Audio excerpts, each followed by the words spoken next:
showing that now. So let's go ahead and disable the preview again and get the webcam back.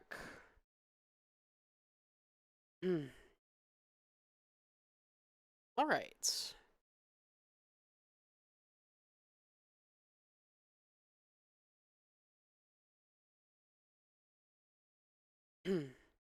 All right, sorry about that, guys, but now we are ready to start Date Everything again. No, we're not doing the system update. Just start the damn game. Oh shit. Oh shit, hold on.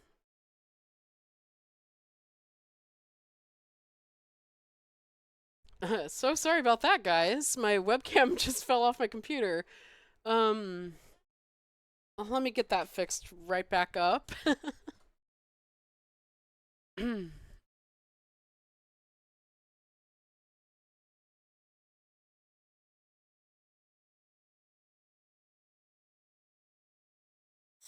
17.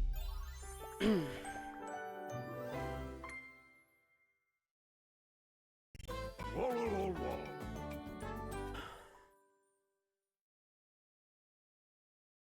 All right. Yeah, so sorry about that, but apparently this playthrough is giving Date cursed. everything. But yeah, let me look at the angle here. Let's kind of fix that a little bit. All right, yeah, that's looking better. Yeah, let's go ahead and jump back in. So last time I played this was during my little 8-hour stream that I attempted. And that was actually a lot of fun.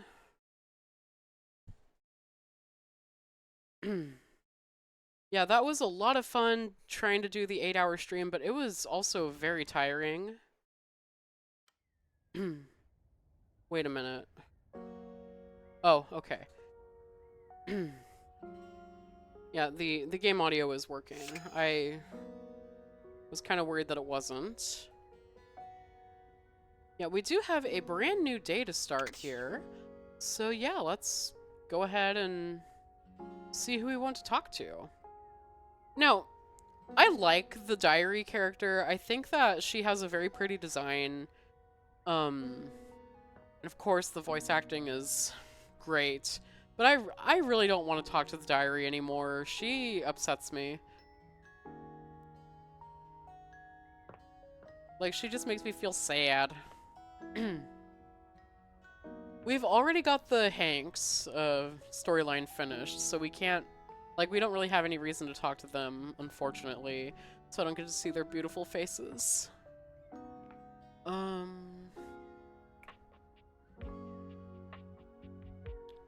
Okay, do we want to talk to the mirror? Wait, no, I did not mean to turn that on. Oh. Okay, interacting with this whole thing lets that happen. Gotcha. Okay, I'm trying to remember where the first aid kit was. I guess that was in the downstairs bathroom. Yeah, I think that was it. Okay, yeah, there they are. Yeah, because we haven't talked to them yet, but I'm also kind of thinking maybe we will... Maybe we'll start elsewhere. Let's... Okay, we've already got our lovers ending with Luke Nukem. We don't need to talk to the microwave. How about...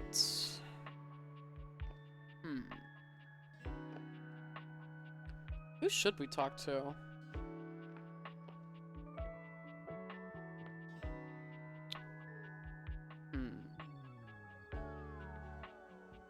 I guess we haven't talked to the sink in a while. Like, we only did that one time. And we met his little doggy, Sudsy. Sudsy's the only thing I remember about him. So yeah, let's go ahead and have a chat with him, see what's going on with him. You're back! Yeah, tell me your stories, Sinclair. It all happened one rainy night on the north side of Turkleman City. Okay. The tough side. Oh, I'm sure. I'd I have stayed no late at the doubts. office because I had extra work to do before the holidays. Stayed late at your job as an insurance claims adjuster. Go on. Well, when I left, I was feeling a bit low, so I went out to a local bar. Okay. It's called the Banana Club. They make a mean Shirley Temple. Heavy pour. A heavy pour on a virgin drink. Okay. But I thought Shirley Temples were... Devastatingly potent? Yes. Well, yes. A recipe for disaster? I know. I shouldn't have indulged. Okay, I'm liking the sink guy a little more now. I should have known better. But after I'd had about 7 of them, I went out for a stroll. Oh my, he got hammered. I don't know where I was going. Just trekking the streets with my dog. As Suddenly, you do. I came upon a fine dining establishment called the Questionable Dandelion. Right. They've got an incredible buffet. Lots of strange ingredients from all around the world. They're always trying new things. Okay. Like Diplodocus berries. Same. Sure, of course. And Jimson weed cupcakes. Naturally, They also sell sure. Excedrin by the pint. The headache medicine. Oh my god. Well, that sounds dangerous. Oh yes, very. But good for headaches. Oh, is that when it happened? I was walking around, or sort of drifting, or rather, floating, or I guess you could say I was making my way about town. Alright. Aimlessly, you see? Okay. Would you please just get to the bloody point? Damn. Yeah, I'm getting that. You're very perceptive. I pride myself on it, so what happened? Well, Yeah. I came across an alley I had never noticed before. It was dark and had a rather threatening look about it. So naturally, I went down it. Sinks sure are brave, or stupid. What anyone might do. Yeah, let's be nice to I him. wandered down the alley and came to a door lit by a red light. I opened it and found a long hall, at the end of which was a sort of booth. And Okay. in this booth was a fortune teller. It wasn't a fortune teller, it was a fortune teller lobster! Wait, no. Yes, her name was Vagabonda the Sinclairius.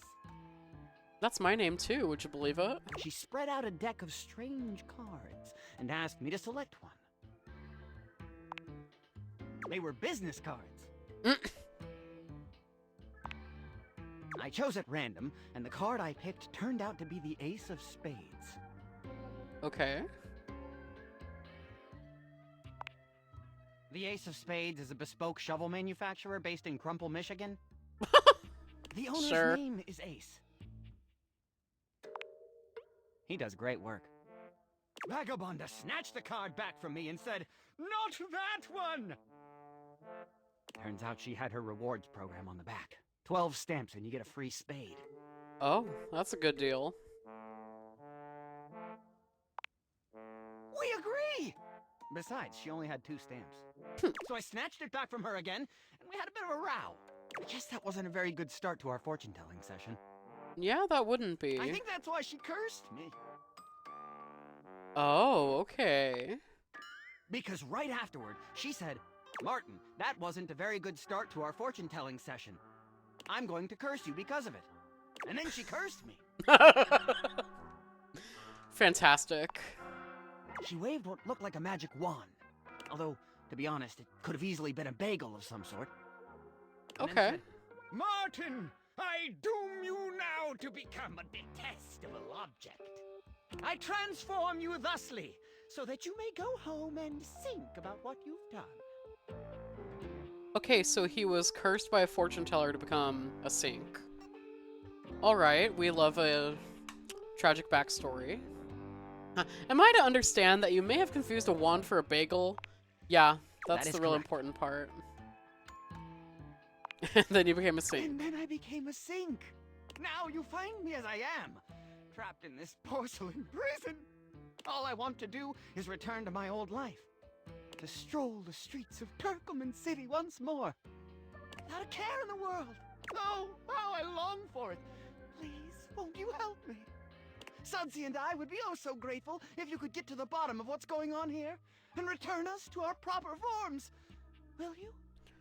Okay. Yeah. Yeah, I'll try. I'll do it mostly for Sudsy, but you seem like a cool guy. We'll try it. Oh, joy! If you want to help to get to the bottom of all this, I might suggest you seek out someone who is in the business of solving unsolvable mysteries. Oh wait, I'm gonna have to talk to the magnifying glass. Nope, sorry, you're shit out of luck. Or just go see if Vagabond of the Sinclairius is willing to undo her curse for a free shovel.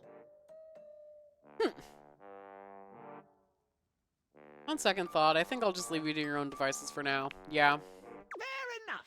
Yeah. Alright, well, I'm glad he's not upset.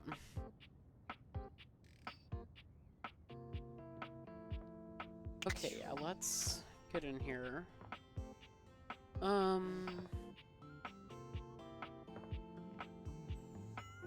Okay, let me go back upstairs.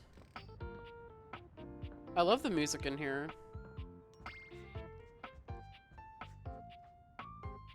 Yeah, we're gonna go right back up here. And...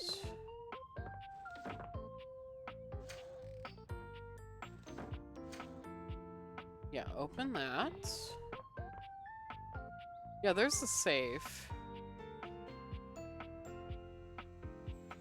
Okay, this isn't the part I was looking for. I think what I was looking for was actually downstairs.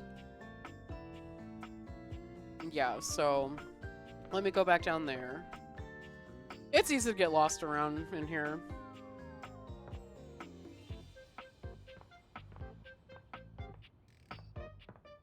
Yeah, we'll talk to the piano a little later. Was it this door? Okay, no, this is the office.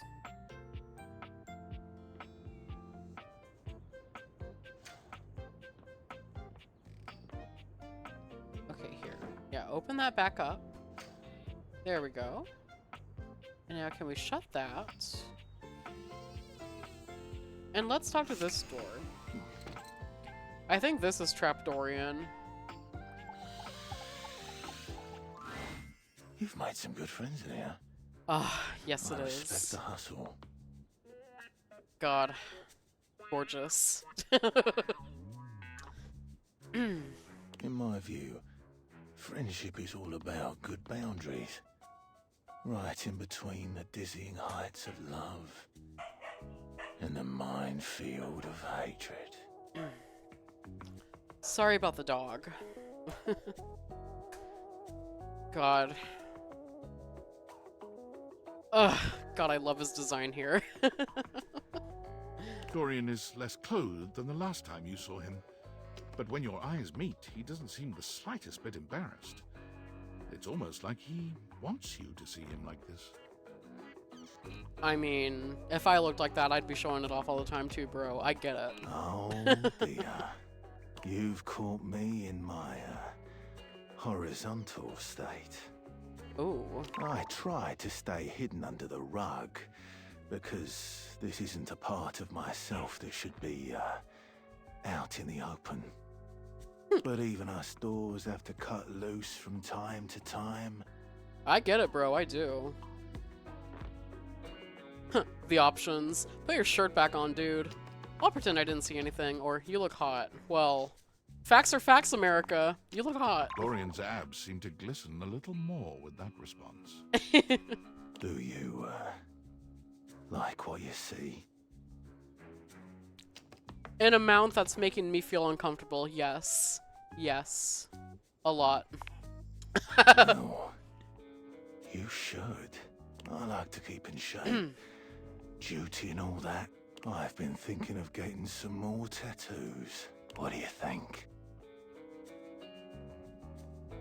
I mean, you look good as you are, but yeah, bro, like, do what you want. I was thinking of getting a garage Dorian on my back. One of the most interesting types of doors there are in the modern world. Brings me back to my drawbridge roots, when I toyed with the idea of going horizontal full time. But Oh. you get older and, well, here we are. Thanks for chatting me up. We're friends, but The ghost of a smile tugs at his lips. even friends can have little benefits here and there. Oh, well, don't threaten me with a good time, Mr. Dorian. When Rebel walks in on you this time, they seem to be unaware of your presence. Okay, well, after that bit of fantasticness, we have to ruin it with this bitch duck. Let's see what they have to say. Unlike your previous encounters, Rebel is gazing off into the distance with a strange look on their face, as if they could see through the walls and they're searching for something out there. Maybe even something they know they will never find. Okay.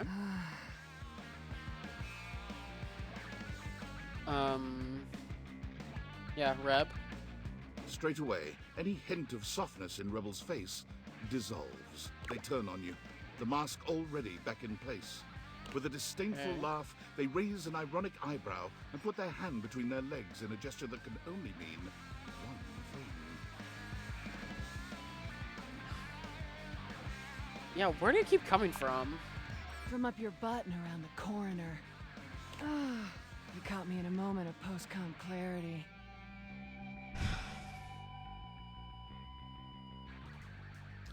Yeah, looks like you let your guard down. What guard? Like I said, what you see is exactly what you get. So, what brings you to my domain on this fine, hormonally unstable day? Oh my god. I didn't come to you, you just came by. I'm always coming, baby. Anything else? Yeah, I think we need to talk seriously. Seriously? I think you need to go away. Fine, I'm out. Bye, Weenie. bitch. I love her jacket, though. I love their jacket. They do have a very nice jacket. God. I'm sure that character has fans. I'm sure that they do. I don't see the appeal, though, personally. I do not see the appeal in their character. I almost was, like, behind their character completely because the irony of having something cutesy like a rubber ducky be such an ass is just really funny to me. But it's like, that's kind of all they're giving. And, like, yeah, there's that hint of, oh, they're just putting up a guard and everything. They're just trying to push people away. But I'm not sure if that's, like, the full story that they're gonna be telling at the moment. Because, you know, we've only had a few conversations with Rebel. But yeah, I don't know if I want to keep talking with them. I find them rude. And, like, rude can be fun every now and then, but if that's, like, your main character trait, I don't like that.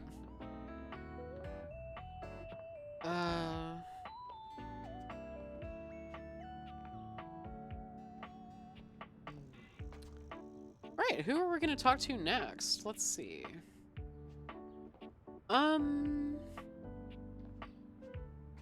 Yeah, let's talk to Mitchell Lynn. He's cool. You find Mitchell looking more pensive than usual. He sits staring off into the distance, absently swirling a glass of red. Same. He notices you when you approach, and you catch a glint of something in his eyes. Bonsoir, mon ami, mon chéri. Sometimes I get so wrapped up in what I'm doing that I forget the most essential things, Such as? such as questioning what's really at the heart of it all. There's something I'd very much like to ask you. Ask away, my friend. Oh, Do you think there is a connection between food and love? alright. Give me 1 second, guys. I will be right back.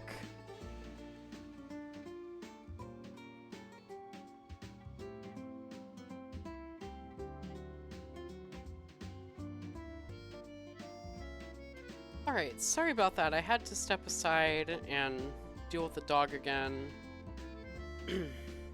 Alright.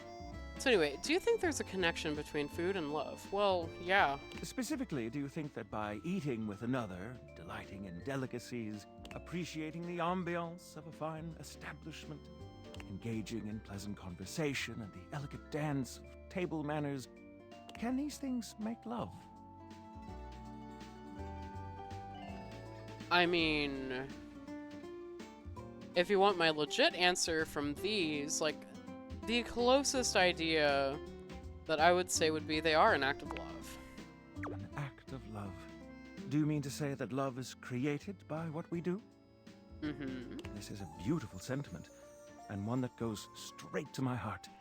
Yeah, because, like, obviously, you know, like, that can mean all kinds of love. That can mean platonic love, or anything like that. Like, food is, of course, like, very important in bonding. Like, that's why, like, lunch dates are so common. That's why, you know, like, you'll go out to eat with your friends or whatever. Like, food's very tied to that. Do return soon, yes? I must say I am eagerly awaiting our next rendezvous. I've begun to find you rather entrancing. But tonight I need some time with this glass of wine. That is to say, time to be with myself. I respect that. Alright, we've got 2 more to talk to before we need to go to bed. I think what we're going to do is talk with the cat.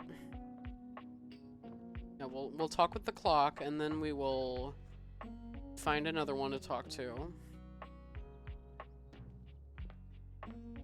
Okay, hey kitty girl.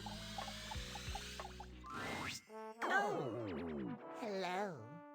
Yeah. Hi, Timmy. The feline clock looks quite downtrodden. A stark change from the last time you saw him. He can barely look you in the eye. Last time you saw Timmy, Timmy wasn't his usual adorable self. Yeah. Timmy has a condition that strikes. Timmy can't control it. Yeah. All that weird stuff you were doing. Yeah. Sometimes Timmy's inner hunter takes hold, and he runs around uncontrollably, destroying whatever catches his eye. Anything that dares to defy him, to stand unbroken in his terrible presence. Yes, Timmy has. Timmy sighs as though terribly burdened. Zoomies. Okay. Timothy shouldn't hate you for that. Or, I completely agree with Timothy. That's completely normal, Timmy. Are you kidding me? Yeah. Part of me's like, Timothy shouldn't hate you for that because I love when my cats have the zoomies. It doesn't happen often with my cat because she's older. She's almost 10 years old. But my brother's 2 cats both get the zoomies a lot, and I think it's cute. As long as they're not, like, tearing up anything, then I'm fine with it. But, like, if they're just gonna run back and forth, I'm fine with that. But because this character annoys me, I'm gonna say I agree with Timothy. Oh, Timmy sees now. The only way to get Timothy to accept Timmy, then, will be to crush him entirely. It's all so simple. Timmy will wipe out every trace of Timothy inside himself. There will only be Timmy, adorable, sexy, deadly. The catboy clock raises his paws to his chin in a now familiar gesture, but it's never looked quite so sinister before now. Oh my god. The age of Timmy starts now. Hell yeah, we've got the hate ending with him. You don't understand, Timmy, and you never will. Yeah. Yeah. Time's up. A well-dressed Oh, who are figure you? saunters into the room, tossing his locks over one shoulder as he shoots you a look that makes you shiver. There's an aura of danger about him, as if he delights in the misfortune of others, and is eagerly anticipating yours. Ooh. Well, well, well. I can't believe it. You really did it. Did what? You got dumped, kid. Majorly rejected and just tossed to the side. Yeah, thanks. You're so welcome. Yeah, so who are you and what's your deal? He places a hand on his hip, giving you a knowing look. I'm a hot topic. Surprised you haven't heard about me already. I'm Regina Rejection. But you can call me Reggie. Alright, nice to meet you, Reggie.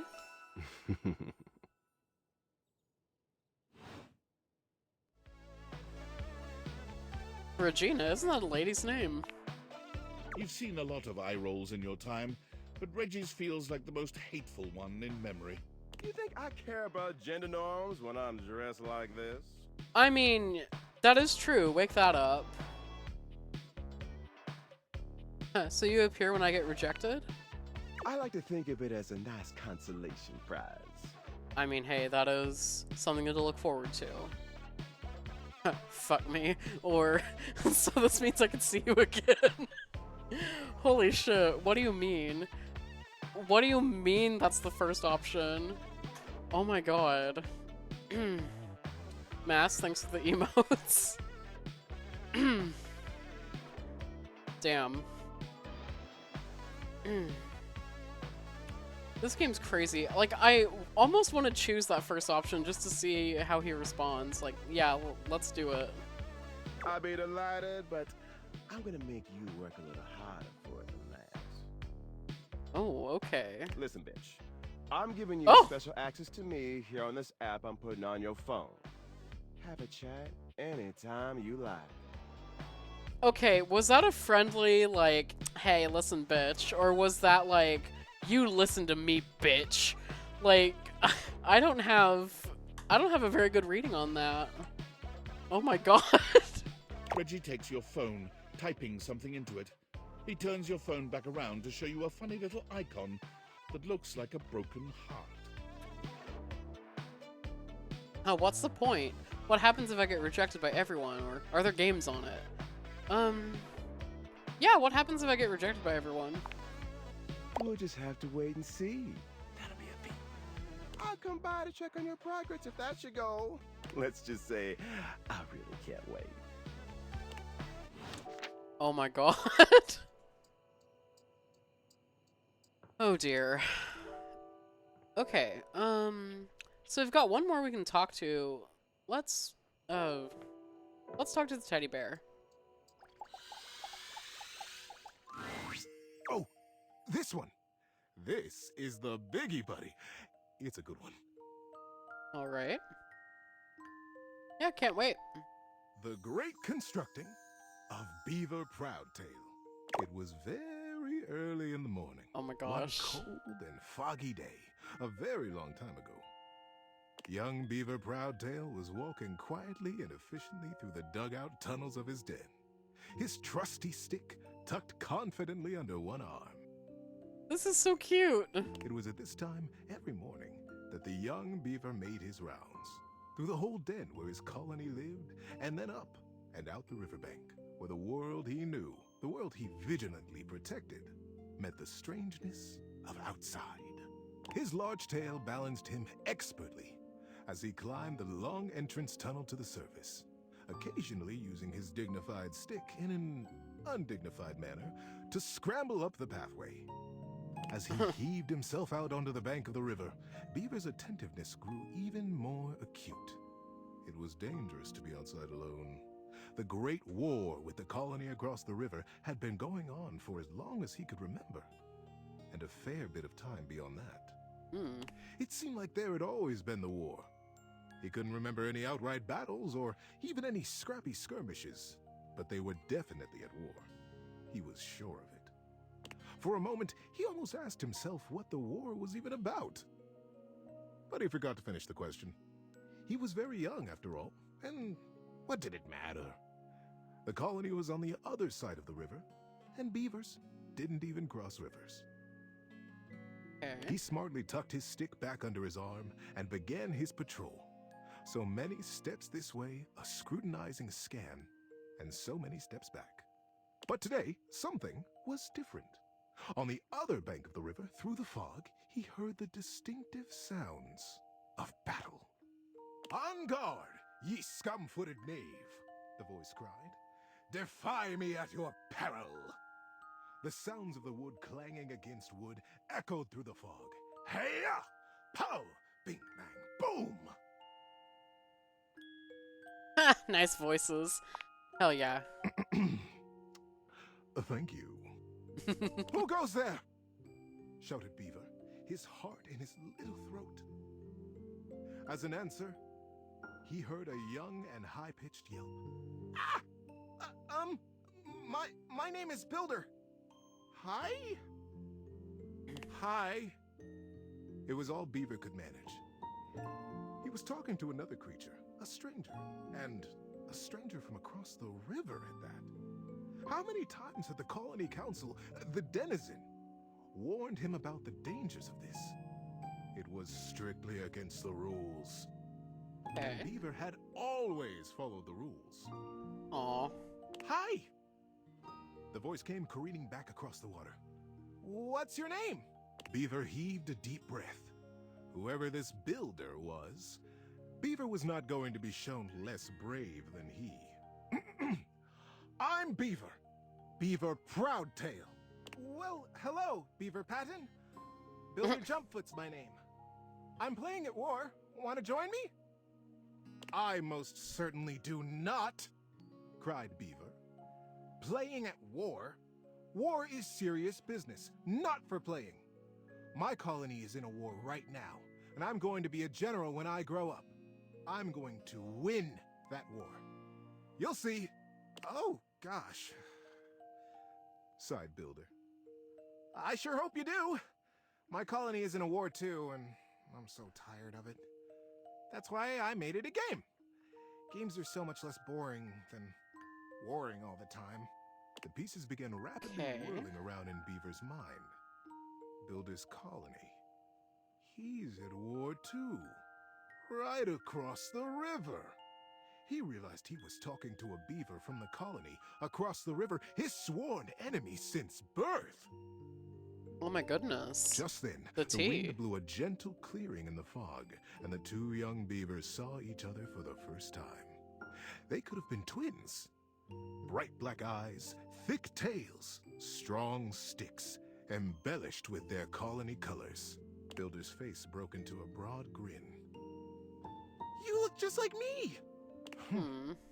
Scoffed Beaver. I'd say you look just like me! Builder laughed. The two regarded each other in amazement for another moment. It was the first time either of them had seen a denizen from the other colony. Builder leaned down and hefted up a perfect pebble from the riverside. Not too big, not too small. He tossed it up.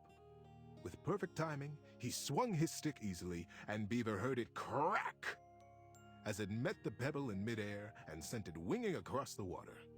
Oh, this is sweet. Instinctively, Beaver reached out and caught it in his paw. Now he was accepting contraband? What would his parents say?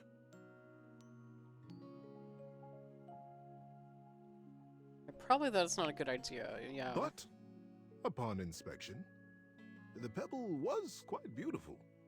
It had a single bold red stripe around it, and it was wet from the riverside mud. His young mind decided that he would keep it. He would keep it a secret, of course, and that was all right. The denizen didn't have to know everything. The clearing and the fog began to fill with thickened air. He looked up, suddenly anxious to lose his new friend. Friend? Huh. How quickly that had happened. It usually does. It usually does. And there Builder was, smiling and waving. Maybe we'll play together again soon. he offered. Oh, Beaver this is gripped sweet. the pedal and nodded. Yes. Yes, maybe. One day. And then Beaver finished his patrol and took his new experience, his pebble, and his smartly tucked stick back down to the colony. How you doing, buddy? Need a break? Yeah, I'm in. This is fun. Many seasons had passed since that morning when Beaver Proudtail, all grown up, marched through the tunnels of his colony toward his audience with the denizen. Okay. Today was the day he'd been anticipating his whole life. Today, he would be made an under-general of the colony, and he'd finally have the chance to present his machine. See, the machine he envisioned was a daring one. He was prepared for pushback and doubt from the council. The longest, in particular. The longest had been the leader of the denizens for most of his life, and she was not always interested in things new or unfamiliar. Beaver's machine was both. But he believed in it, and he was determined to persevere. He rapped on the Okay. denizen chamber door. Knock, knock. Enter! He took a deep breath. My goodness, Beaver, sighed the longest, brows knitted. This machine is quite an undertaking, and you won't even tell us what it does. Yes, ma'am, Beaver nodded. It must be kept a secret, for now, but I promise it will conclusively end this war. Okay. The longest considered. Normally, I would say no. Unfamiliar can be dangerous, and outright new, well. She stroked her silver-gray whiskers. The other council members watched her reverently. But we have all seen the construction beginning on the other side of the river. We have no way of knowing what they're up to, and it would be irresponsible of us to take no action at all. They're doing something. We must do something too. Deep murmurs of assent rippled around the small stump table. And we trust Beaver. He is our newest under-general, after all. She winked in his direction. If he believes his machine will truly and finally tip the balance of the Great War in our favor. The silence was agonizing. Beaver kept his eyes fixed on the wall just behind her head, patient. His paw unconsciously turned and returned a small pebble in his pocket, caressing along the line of a single great red stripe. Then permission is granted. Beaver let go the breath he had been holding. Whew. Begin construction as soon as you are able, Under-General. And good luck. She smiled warmly, but the burden of her long years of leadership showed through her sagging cheeks. We will be watching. Beaver smartly untucked and retucked his stick, slapped his tail once against the packed ground in assent. Yes, ma'am. Longest. I'll begin right away. He turned on his heel and marched out of the chamber. It was the first day of summer. It was going to be a long and exciting season. At first, the build crews the longest had placed under his command were reticent. What are we building? They would complain. What does it do? When Beaver said nothing and admonished them to follow instructions, their eyes flickered nervously to the building across the river. Maybe it's something to help us fish the river, Corinth Blue Eye speculated. Did you hear? Denny Strongpaw almost got swept away yesterday. And his whole crew. These names are kind of giving warrior cats a little bit. He did. But Denny's the strongest fisher we have. Shelby Tunneler sighed. Ah, this river. It's so fast. Yes, yes, retorted Madden's Sharptooth. But fishing will not win us the war. We must focus on the war. And the others agreed and went back to their building. Sometimes the longest would come to check on the machine, casting her critical eye over every joint and pillar. Most often, she went back below with hardly a word to Beaver, appraising, wearing her doubt like a shawl. But as the summer season progressed, the mood began to shift. Crews would show up to their duties early. They smiled more. They stood up straighter when Beaver came by them or looked to them for progress. The machine, whatever it was taking shape, and its scale was impressive. It looked angry. It looked like the great weapon they all hoped and prayed it was. Oh boy. The crews began comparing their machine to the thing on the other side of the river. They even began trading barbs and joked with the beavers working on the other side. They pushed and prodded about who would finish their project first. Ours is a ship to go to the sky, and from there, we'll drop stars on you, and we'll win the war. Ha! Would come the reply. Ours is a wooden dragon who lives under the water, who can take us safely across this speeding river, and we'll come upon you unexpectedly, and we'll win the war. Days were marked now by hard work, and the sounds of challenge ricocheting across the water. Beaver, said the longest as she held onto his arm one day late into the summer sun, I don't need to tell you.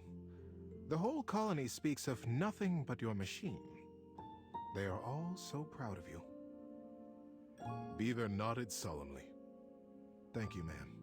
But the season draws on. You must finish before the rains come. And then you'll have to finally tell us what this is that you've created. Beaver's paw found the lucky pebble in his pocket. Yes, ma'am, we will be done. And I will test it, and you will watch. You'll see the destruction of our enemy. The longest squeezed his arm affectionately, and together they looked out over the setting sun and the water. Okay, so this is definitely like some kind of thing for him to be able to play with the beaver that he befriended from the other side. How you doing, buddy? Need a break? Yeah, let's keep going. And then the day came. The crew stood around the great machine, eyeing with wonder the marvel that they had built. A few beaver folk noticed how similar theirs looked to the one across the river.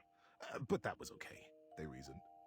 They had been built facing each other after all. Beaver Proudtail strode up to the front of his machine.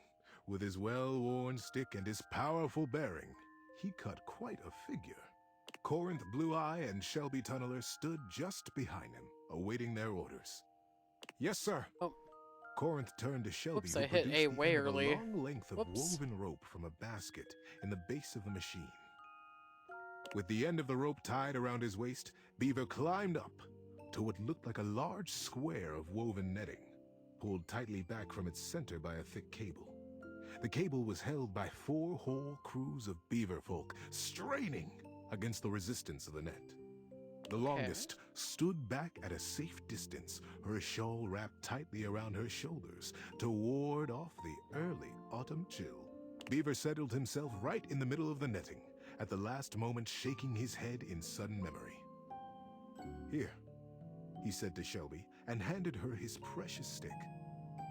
I'll be back for this. Back? Queried Shelby. Ready, crews!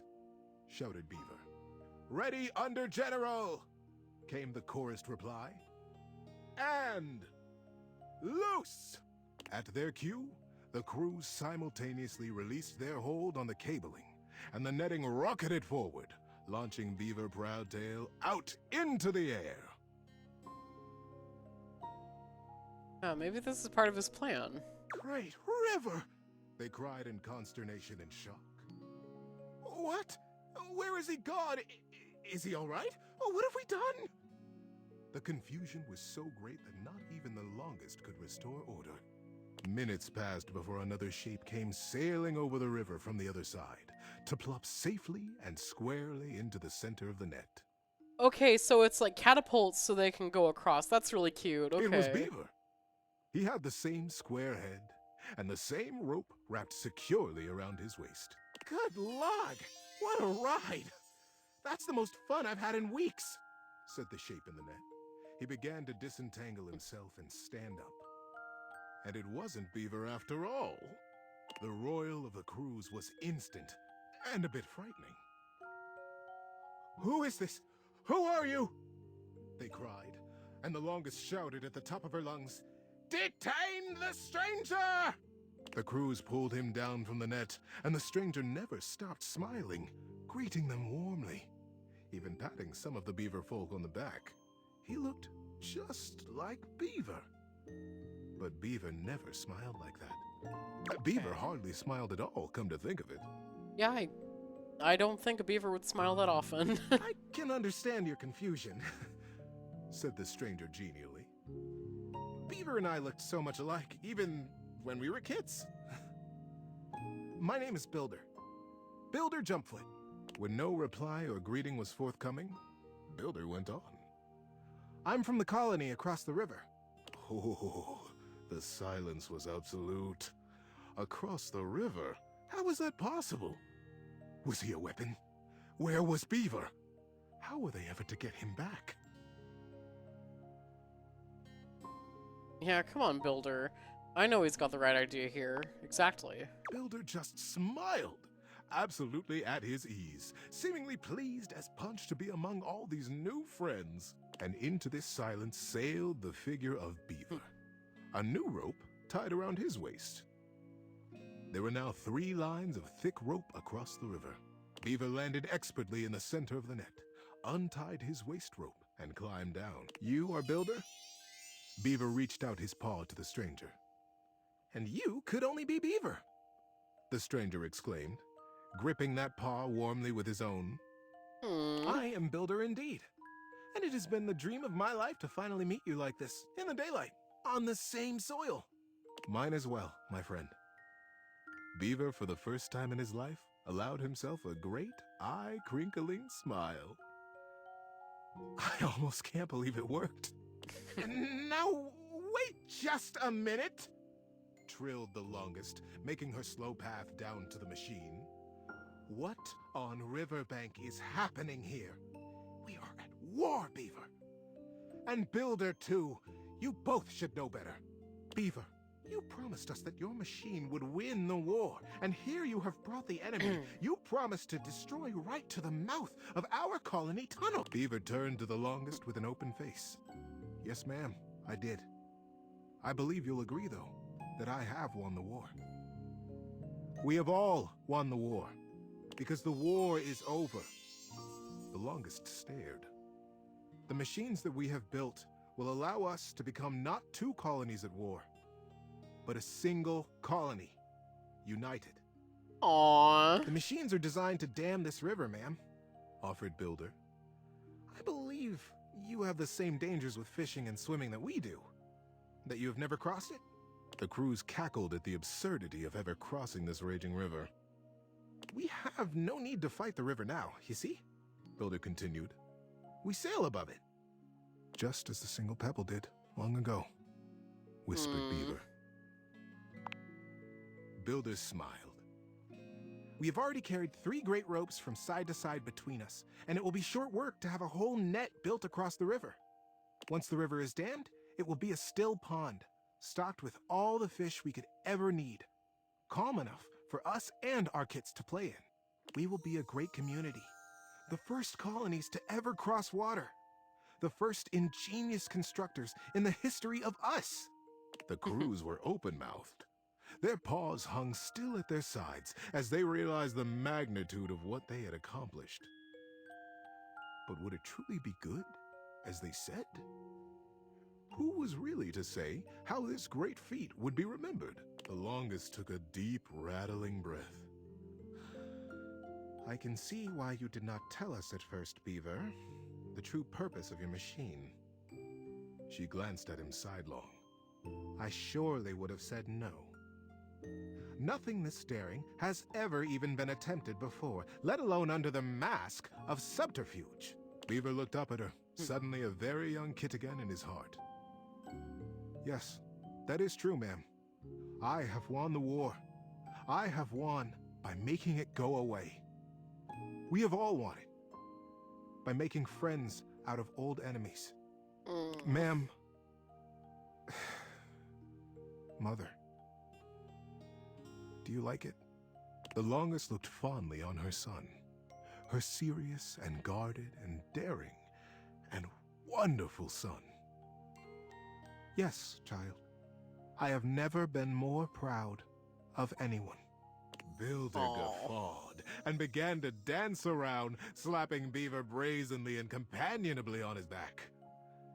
Beaver stood solemn, quiet, a gentle smile tickling the corners of his mouth, satisfied.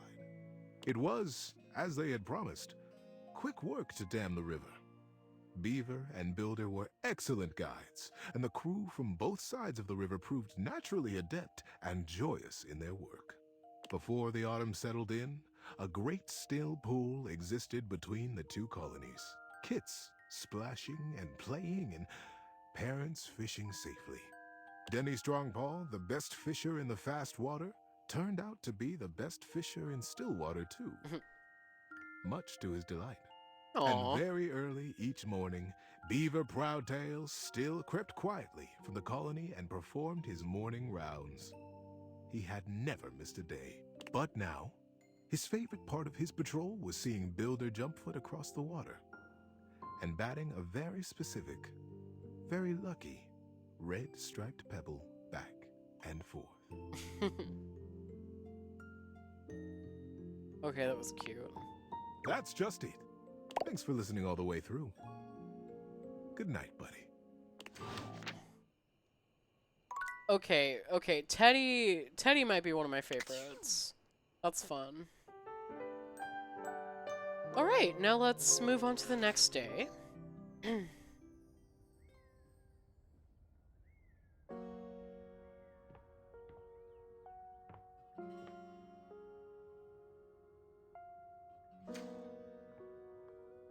Alright, who should we talk to now? Let's see.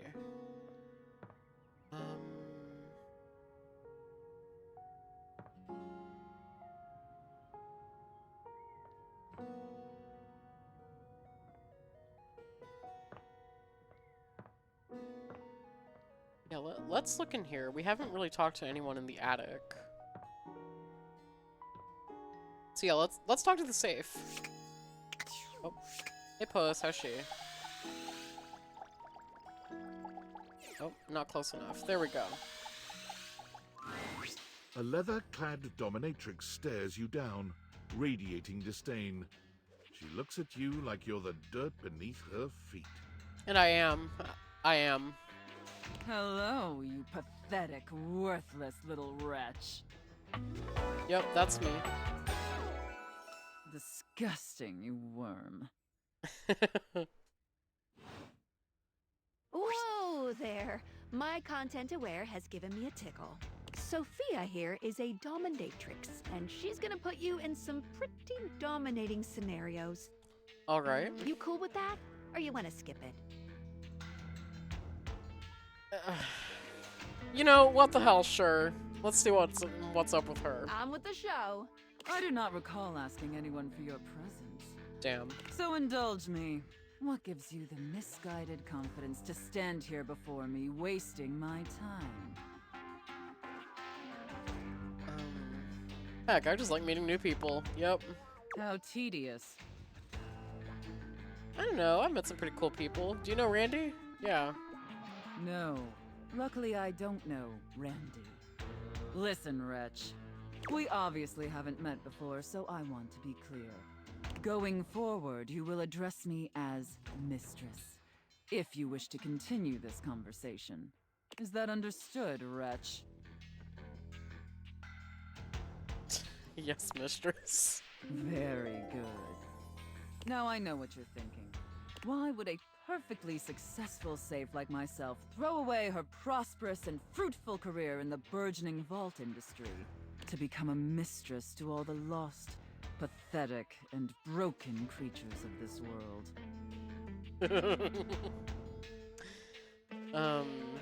Yeah, I feel like you'll tell me either way. Tell me, wretch, do you know what a safe is good at? Yeah, putting stuff into. Wink, wink, nudge, nudge. An unacceptable, if asinine, answer. But the one thing a safe is good at, tantalizingly good at, is keeping things locked away. Valuables, memories, and very often, secrets. Deep, dark, very dirty secrets.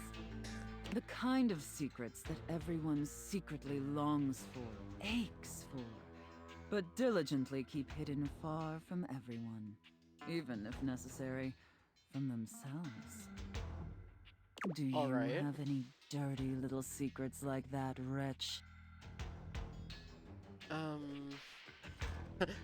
The options are killing me. The cops couldn't prove anything, and neither will you.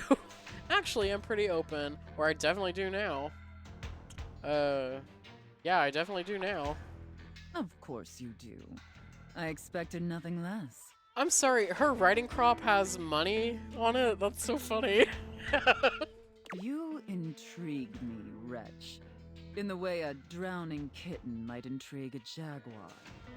So sad, helpless, and ultimately pathetic. You possess a feebleness that instinctually repulses me. Yet if I save you, you may prove yourself of use to me. The only question is, do I waste my precious time letting you serve me? Or do I leave you to drown in your own ineptitude? Damn.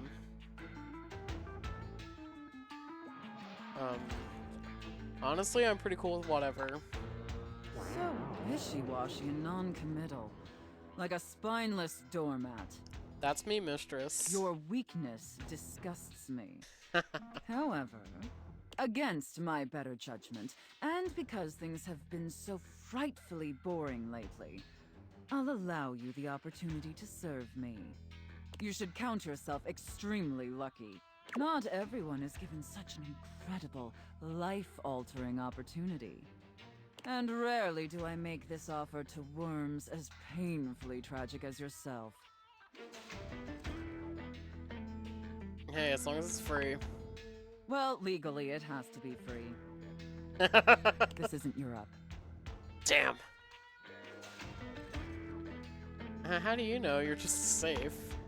Your flagrant disrespect aside, I still think there's an opportunity for this arrangement to cure my boredom. And who knows?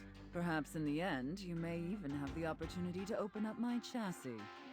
That is, if you are skillful enough to figure out the combination. Jeez.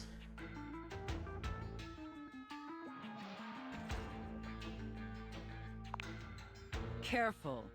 You're getting very far ahead of yourself, wretch.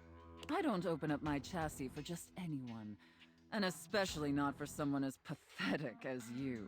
Apologize for your insolence or face your punishment.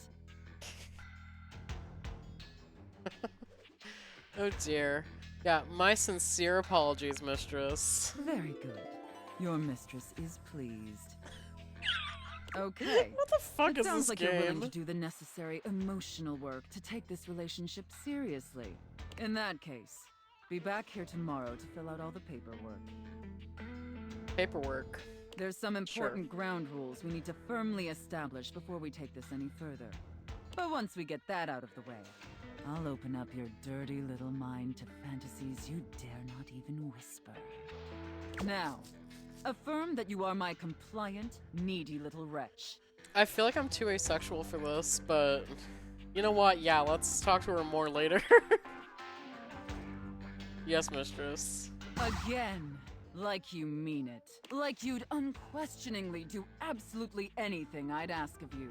Tell me that you're my compliant, needy little wretch. Now. I am but a dog. Aye, Captain. Hell yeah. Yes, mistress. Then I will see you back here tomorrow, wretch.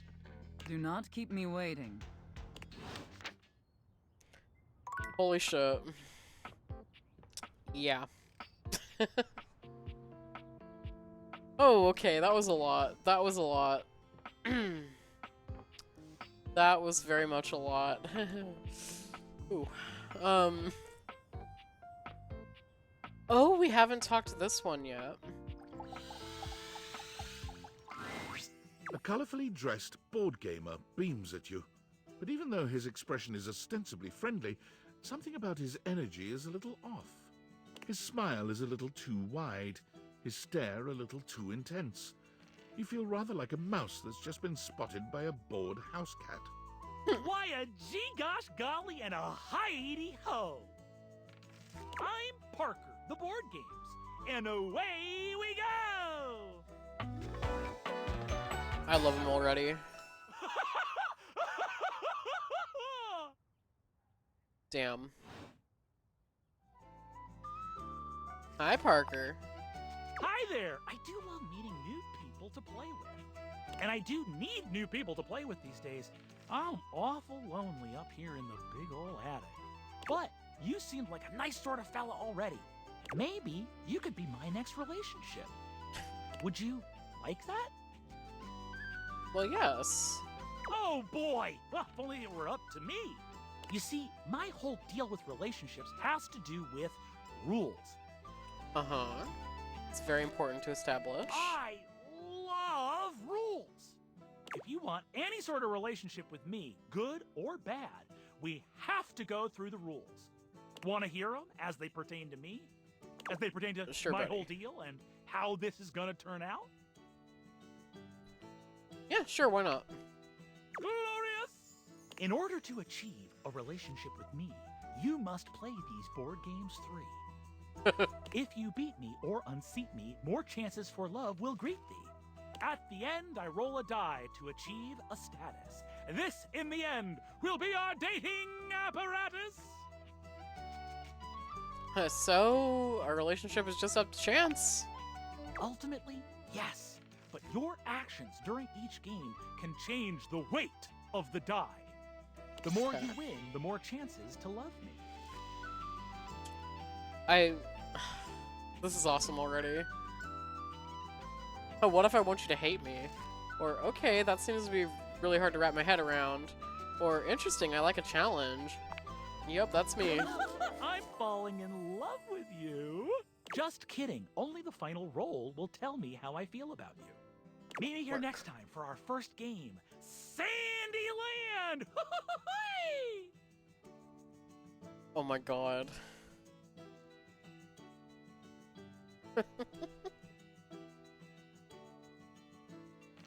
Yeah, I can't wait. Wowee! Alright, yeah, so that'll be fun.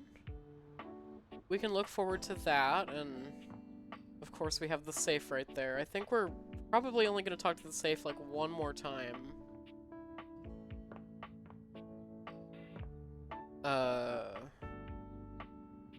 Who do we speak to next?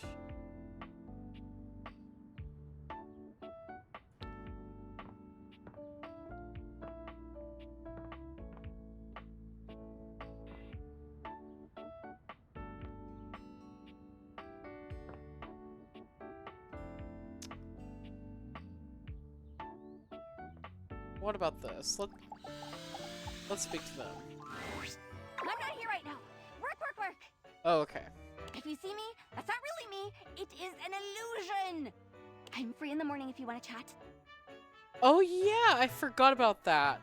Yeah, I remember last time I played this, she said the same thing. Illusion away! It's Rebel. Oh god. If it isn't my favorite piece of eye candy. Oh, fuck you. I'd say it was great to see you, but that would be an overstatement. It's okay to see you. Reasonable. Decent. What up, shit sticks? Hell yeah. You know, I've been watching you, and I see the little hero complex in action. It's kinda hot. In an unhealthy sort of way. But tell me, is that what you're doing here with me? Okay, the options are, nah, just like the abuse. If by that you mean trying to be a friend, sure. Or, I come by when I want to see a train wreck, actually. Yeah. Oh, you gotta keep doing that. Oh, okay. Well, in that case, I bet Amir has something awesome to show you. Well, anyway, you caught me in the middle of something. Come here. Let me show you. Rebel unzips their fly and drops their trousers, lowering themselves into the bathtub. Oh, wait, you're not... Or are you taking a bath? Try again. I'm peeing in your tub. Bitch. Okay, now it's personal. See how I'm staring you in the eyes while I do it? It's definitely personal. Relax, it's just duck water. It's good for your skin. And anyway, you didn't really expect me to use Jean-Loup like that, did you? Just to be clear, I have used Jean-Loup like that in the past. I'll bet you have. What you just did is extremely upsetting. Looks like you're still a piece of garbage. Or once again, it becomes clear that you're a waste of my time. Yeah, it looks like you're still garbage. No one appreciates that kind of talkback, alright? Original. As if I've never heard that one before. Anyway, unless you got something further to say, I'm gonna go back to my regularly scheduled programming. That is, I'll get a date with a certain unnamed sports team. All of them. Oh, damn. Okay, Mae West. See you never, I hope. Bring some towels, or I think it's best if we don't meet anymore. Yeah, bring some towels. Rebel turns away, leaving you the image of their spiky collar and leather-clad backside.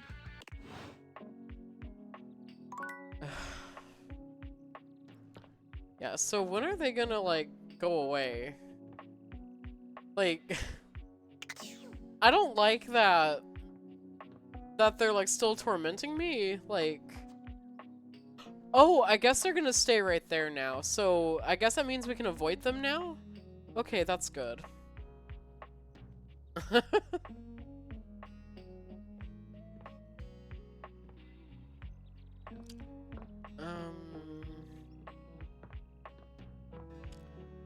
Okay, yeah, let's go in here. I forgot. What's this again?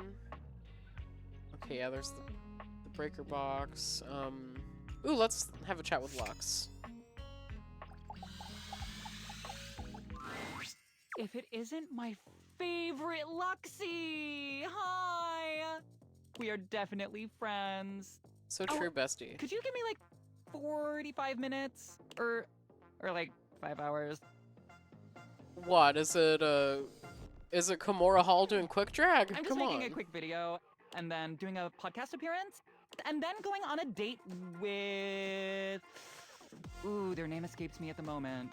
Some Damn. other fan! They won a contest. But after that, I am totally free, and all yours. Just wanted to say hi. I mean, didn't I just say that I was busy? I changed my mind, I fucking hate you.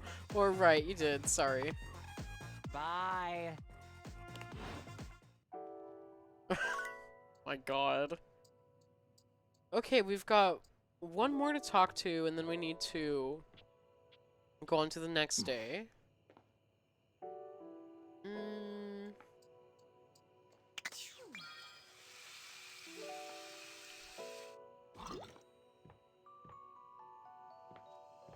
Okay.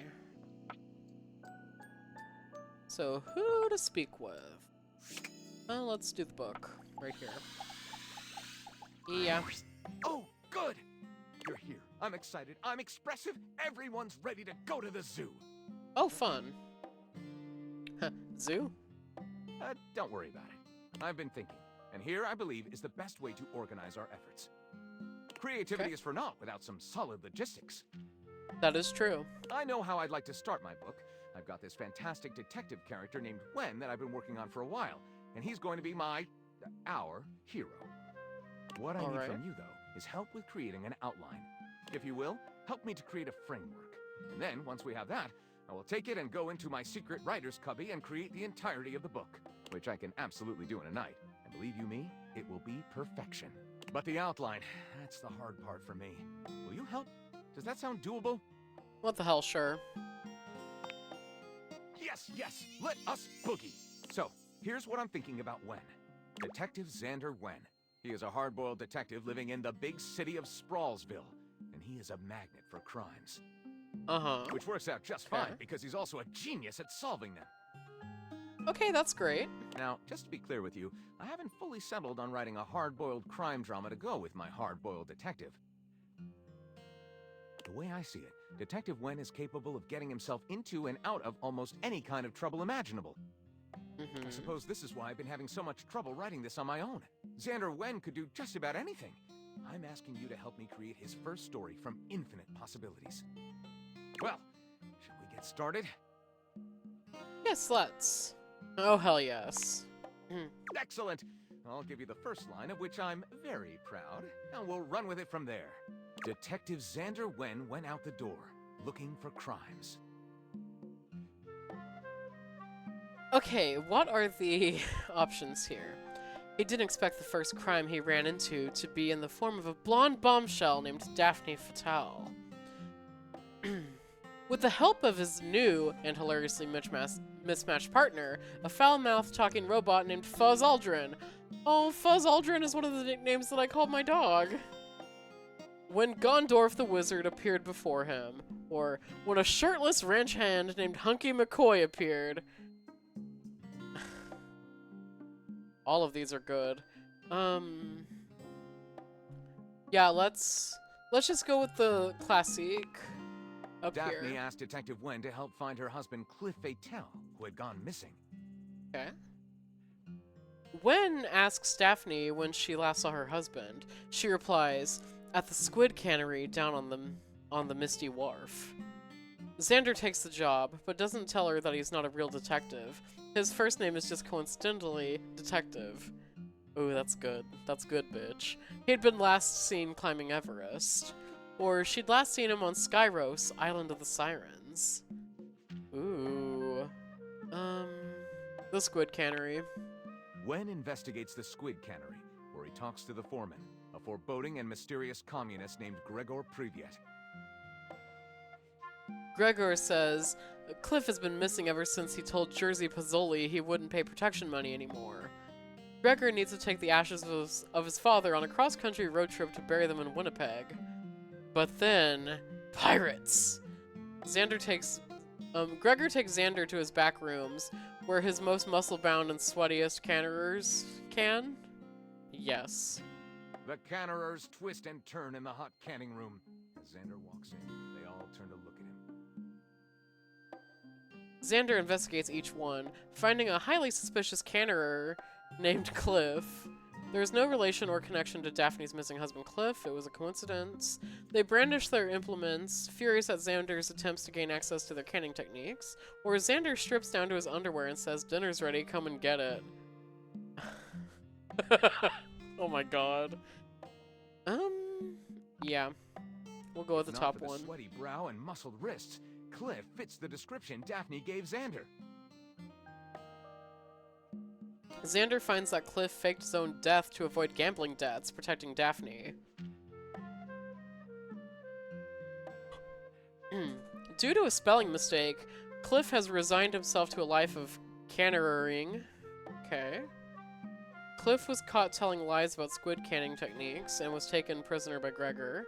Or Cliff shows Xander the latest squid canning techniques in an extended 200-page riff. Oh,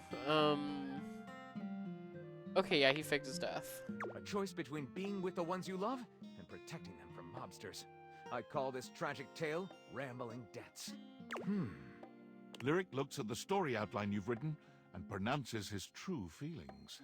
Looking at this, I think this will be one for the ages. Oh, I'll write it up definitely. right away. Unless you think we could come up with something better? No, let's try this one. See you soon, partner. Alright, okay. Yeah, so now we need to check our phone real quick. Valdivianites, it's David Most, your beloved CEO, with an important question. What do the following items have in common? Cellophane, eyeglasses, and bottled water. If you guessed they're all 15% off today, only on Valdivian.com, you'd be absolutely correct. But even more importantly, they're all transparent. As your leader, I value transparency above all else. especially when the board of directors changes the locks on my office. Message received, Ian. With that spirit in mind, I need to share some difficult news with you today. I have not been entirely candid regarding my lost sunglasses. Firstly, the lost item was thankfully not my sunglasses. My sunglasses were handcrafted in Italy by blind artisans, are inlaid with conflict diamonds, and are locked in my safety deposit box. No, the missing item in question is actually a Valdivian prototype. And even more importantly, it's the only existing prototype of the amazing new gadget we're planning to launch for the Q4 Blissmas season. Unfortunately, the engineer who invented the prototype was a disgruntled former employee who destroyed the schematics before disappearing himself. So, as you can see, it is imperative that the glasses are found as quickly as possible. To that end, and after discussing it with the board, we are now prepared to offer a handsome reward for their expedient return. A $50 gift card to Valdivian.com. Only $50? No. Yeah, that's not worth it.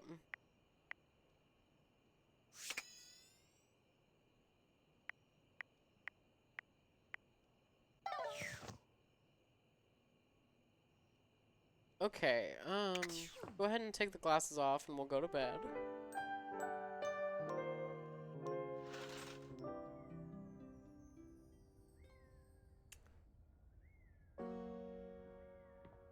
Okay, I was wanting to talk with Holly, so let's take care of that. Okay, I know she's in the attic, so let's go in there.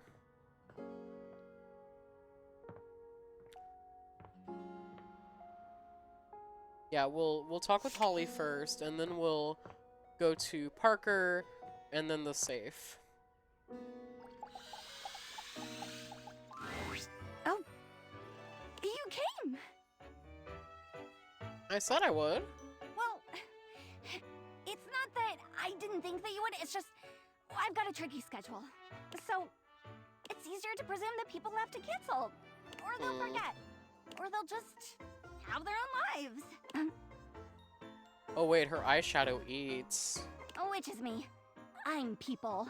I cancel or forget, or I have my own life. Yeah, you seem kinda hard on yourself, yeah. I'm just realistic. Yeah, did work go okay? Yeah, it was great. I love her design. Wait, you said okay, right? Yeah, it was okay. Hard, underpaid, fun, just a local pet. My favorite kind, the little ones. Okay, this poor girl's way overworked. Oh, sorry, it's not you. Tired? A little, but who isn't? Usually, when I finish a shift, most of the others are asleep. I never really get to talk about my work, so it's strange. It's nice. The shift wasn't, but this is. Yeah, why do you work so much? Someone has to. It's my job. It's always a holiday somewhere, and someone has to do the work to bring the wonder to everyone else. I'm a helper most of the time. Essential, so they say. Aww. Sometimes. When it's useful to say so. Sorry. Here I am complaining I never have anyone to talk to, and now I'm yawning in your face. I guess I should knock off. I've got a shift in the morning, but thanks. I really appreciate it. Yeah, get some rest. No! You get some rest. She's adorable. I love her. Okay, yeah. Board games now. Hello and welcome to Sandyland. A magical beach-themed board game awaits us as we venture through the traffic to the parking lot to the Sandy Kingdom where beachgoers frolic among ice cream and sunscreen. Sounds Would you lovely. like to hear the rules? Yeah, how do you play? Both of our pieces are at the starting spot, home. There are 12 spaces in between here and the Sandy Kingdom, some with different rules. Each turn, we both spin a spinner to determine how far we go. Then, after landing, we follow the outcome. First one to the sandy shores wins the game! What color would you like to be? The options. Blue, red, green, or large, eerie, floating, colorless cube. Yeah, that's me. Oh, that one. Okay. The pieces are all set up. I'll be the banker and the rule tender. We are both at home. Shall we race each other to the beach? Hell yeah. It's your turn. What will you do? Before we start, let's get in the mood for a beachy day and take off our clothes. I mean, the beach is the perfect place to get some sun on the chest. Spin the spinner, though. You spun a 1! You're on the first space. Traffic. Tough to get out of. My turn. I spun a 4! I'm on the 4th space, getting stuff out of the car. Good thing I brought the sunscreen. True. Looks like it's back to you. It's your turn. What will you do? Sneeze loudly, knocking the pieces askew. Yeah, spin again. You spun a 1! You're on the 2nd space. The parking lot entrance! With the high fees at the beach, you'll have to move back 1 space, I'm afraid, to find a better price. Oh. My turn! I spun a 1! I'm on the 5th space. Hot sand! The intense heat on the soles of my feet caused me to run forward 3 spaces. Looks like it's back to you. It's your turn. What will you do? Okay, yeah, we'll do the take our clothes off option because it sounds to me like we're just gonna be rolling ones and getting pushed back. So let's have some fun with this. You weren't really anticipating stripping down when you first spoke to Parker, but what better way to make things interesting? You make short work of your clothes, getting down to just your underwear and leaving your clothing in a messy little pile on the floor. Parker stares at you just a little too long. It seems he wasn't prepared for things to be quite this interesting.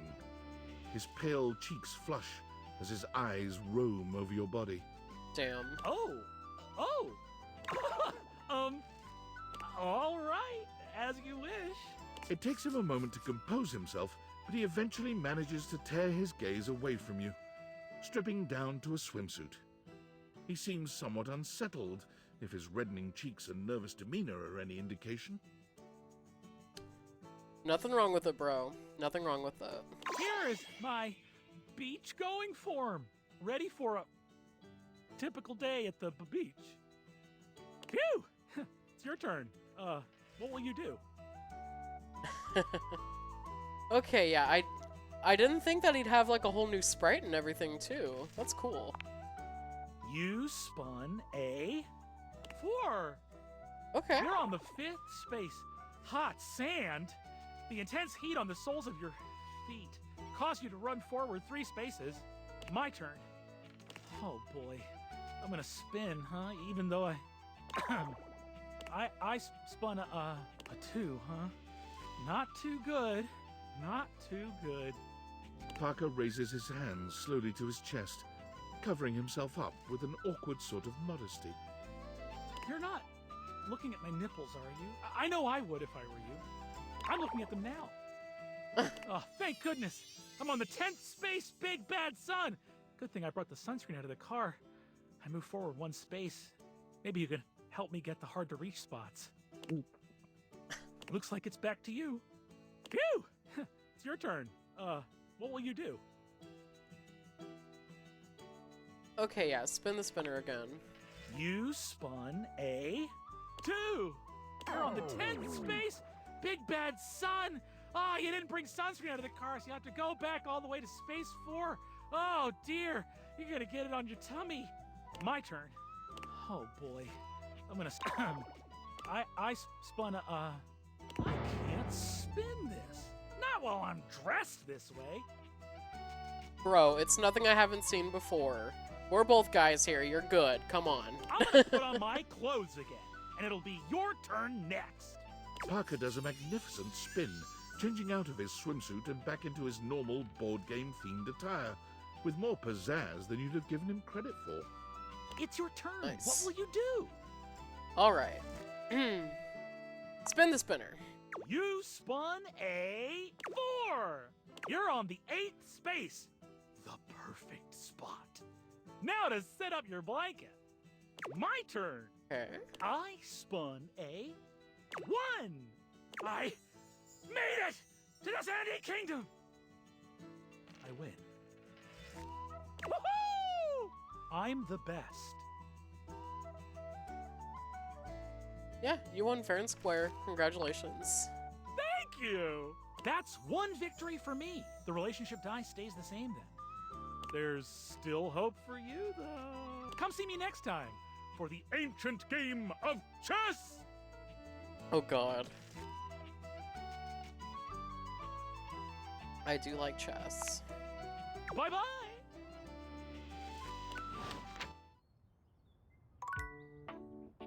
God, this game is nuts. I love it.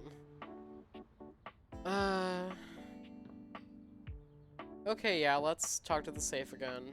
This might be the last time we talk to the safe. You're late, as I assumed you would be.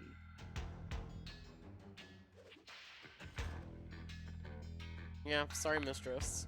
Pathetic.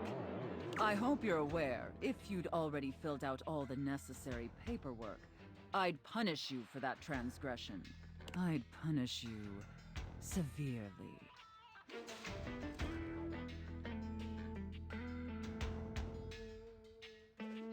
Huh, that's funny, I did take a botany course in college. Yeah. God, must you prattle on so incessantly? Listening to your pitiful yammering is like nails on a chalkboard. Do us both a favor and keep your grating, unintelligible blatherings to the barest of minimums. My delicate ears deserve only the best. Don't you agree?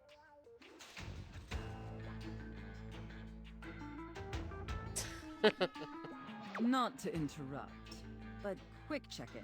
That wasn't too harsh, was it? The whole unintelligible blatherings angle? Okay, I do like that she is still giving, like, respect and everything, because after all, what she's doing, there is a very important line that should not be crossed, so it's cool that they included that in the game. Definitely let me know if I'm being too harsh. Like, I absolutely want to treat you like you're worthless garbage that completely repulses me. That's basically how I feel anyways. But I want it to be hot, not sad, you know? You're doing great, Slugger. Oh, holy fuck.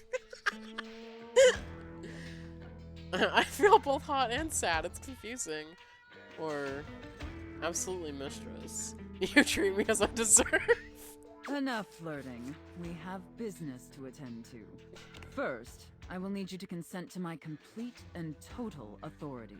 You will surrender yourself to me, making you compliant, dependent, and subjugated to my will and my will alone. Do you consent, wretch? What the hell, sure. Very good, my little wretch. It appears that you can follow orders well, at least when you put your mind to it. That will suit you very well in your new position. And if you keep doing as I say, perhaps there are some other new positions we can try with you. Holy shit. But first, your mistress has another demand. Yeah, hit me, baby, one more time. Yes, mistress. As you now have responsibilities to me, I too have responsibilities to you. And above all else, it is my responsibility to ensure your emotional and physical safety. For in order to be fully subservient to my needs, you must feel fully secure. That said, in order to ensure the safety of my compliant little wretch, it's necessary for you and I to have a safe word. Oh my This god. is of utmost importance, especially since I am, after all, a safe. That is true. Oh, safe word. I get it, because you're safe. Yeah. We'll agree. Usually I would choose our safe word. But since you've been doing such a good job today, and because I'm feeling particularly generous, perhaps I'll let you pick. Do you have one in mind? Linguini, Gesundheit, safe or stop. Gesundheit. Gesundheit. Oh, I love that. That's such a sensual safe word. Yeah, nothing more sensual than German. Did my little wretch come up with that all by themselves? It was my grandma's name. I miss her. Holy shit. I've got a lot of practice with safe words, where you inspired me, mistress. Yeah, it was my grandma's name. Interesting. I see. Maybe there's more to this pathetic little wretch than meets the eye. Of course, we'll have to put you through the paces to discover how depraved you really are. Would my little wretch like that? That'd make me happier than a clam at high water. Okay, but honestly, I'm not super depraved. I mean, that is true. Your boy is an ace icon here.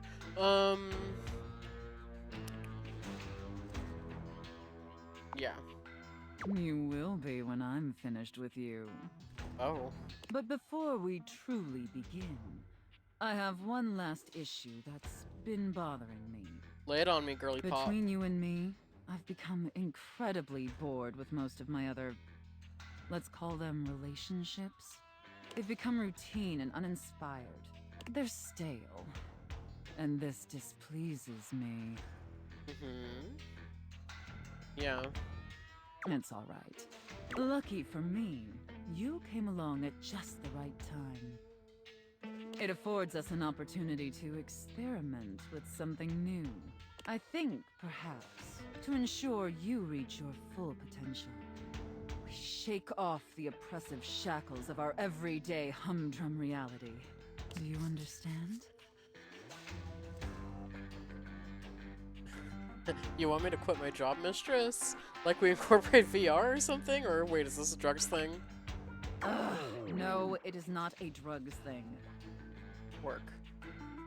Because being drug-free is the ultimate high. Exactly. Let me try again. I'm thinking in our relationship.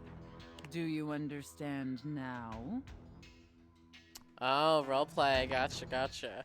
Very good, wretch.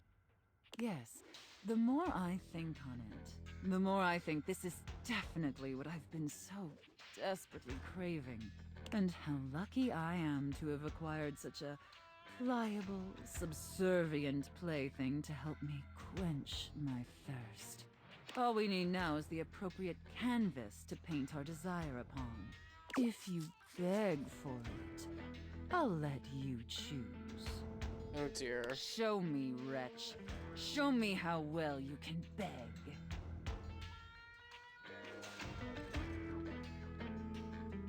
This is me begging, not awkward at all. So utterly pathetic. I really shouldn't reward you for debasing yourself so pitifully. However, I do so love the sound of begging. And because you did a satisfactory job, I've decided to grant your request. So, wretch, out of these 3 tantalizing scenarios, which do you think your mistress would enjoy the most?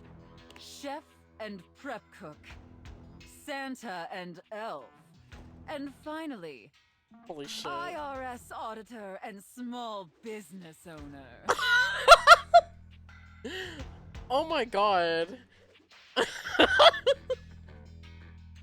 What the fuck?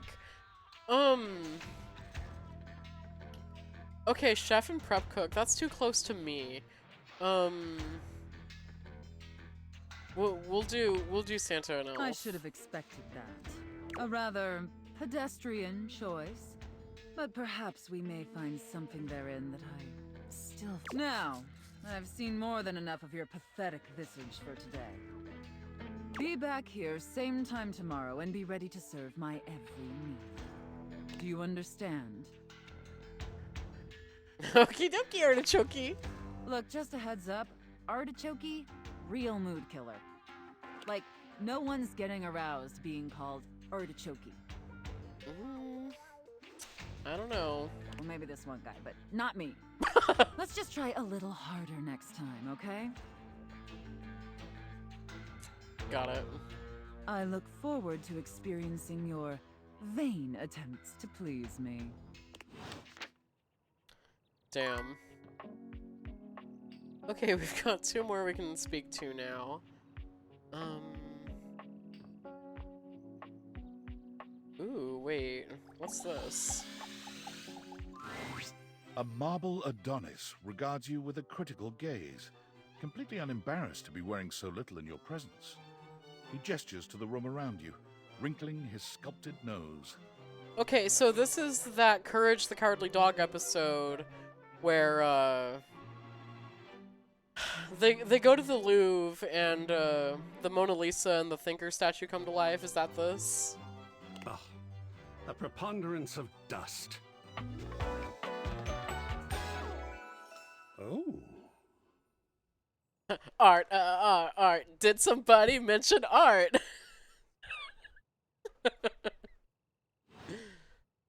I'm so glad you're here. As the owner, the curator of this house, I feel this must be brought to your attention. Just look at that. The dust has created almost a cake-like texture. Makes it next to impossible to divine any detail or subtlety the piece may possess. Ooh, dust cake. You just mean it's dirty? I do. Precisely. It needs a good brushing. Or perhaps a good swiping. Or maybe even a good blowing.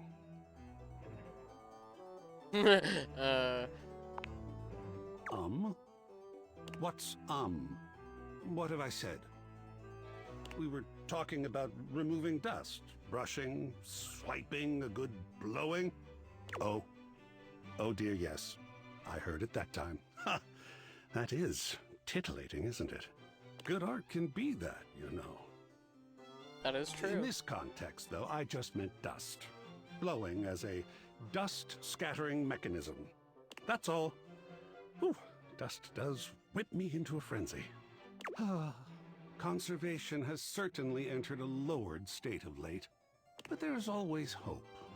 I am forever an optimist. And I respect that. And a pessimist, actually.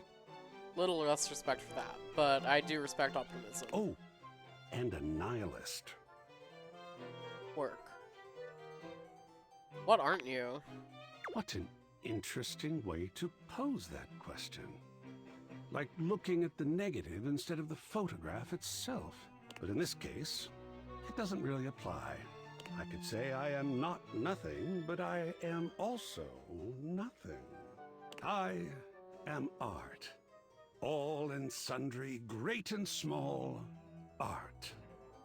I am a towering intellectual achievement of profound psycho-spiritual depth. I am a wonderfully ridiculous and whimsical court jester to you, the monarch. Well, do a little dance for me then. I am a passionate, sensual bacchanal. I am a reckless, devil-may-care risk-taker. He sweeps his arms in a grand gesture, striking a pose that makes him look like the ancient statues he's modeled after. I am art. Sacred paint. I just love introducing myself. Wasn't that fun? Hell yeah. Yes! Oh, your enthusiasm is delicious. I swear if I could eat enthusiasm, I would. I think it would taste like rock candy. Perhaps you'd be enthused about one more thing. It's my next big project. I have fully invested myself in the project of turning this house into a gallery. It is by no means required, but for several reasons, I would love your input and assistance. Would you care to join me? I never had a co-curator before. All right. That is one way to look at it, I suppose. Okay, I'll be right back, guys. I'll be right back.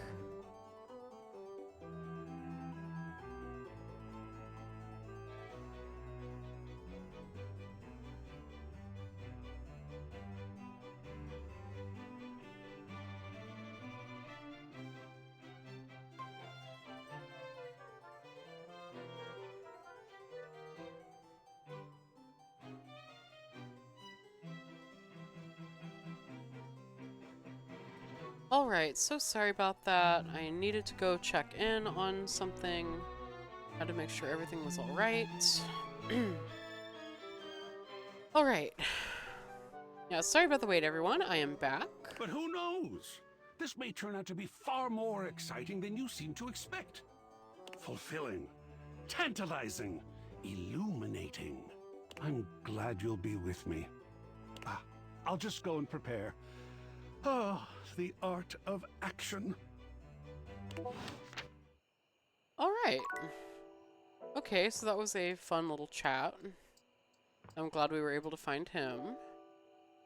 And now we've got one last one to talk to today, and then we can do one more day. Yeah, let's see.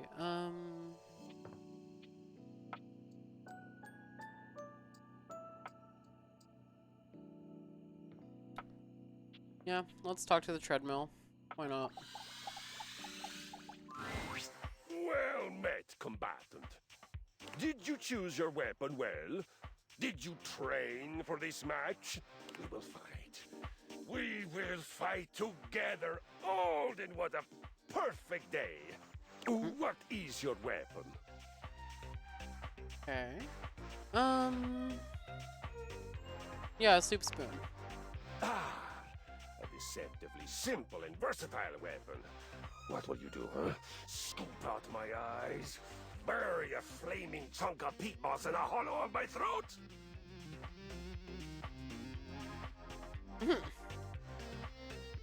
Yeah, definitely eye scooping. Ah, yes, excellent. It's one of my favorites, I must admit. Ah, what a shame for you. I know the perfect counter move. I bet you do. I can't wait to hear this one. Why, a bear hug, of course! I pull you in tightly and completely defeat the advantage of your weapon! Perfect. Kristoff scoops you into his arms, crushing you against his prominent pecs.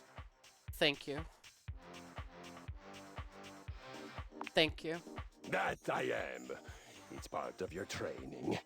A warrior must always be ready for physical intimacy.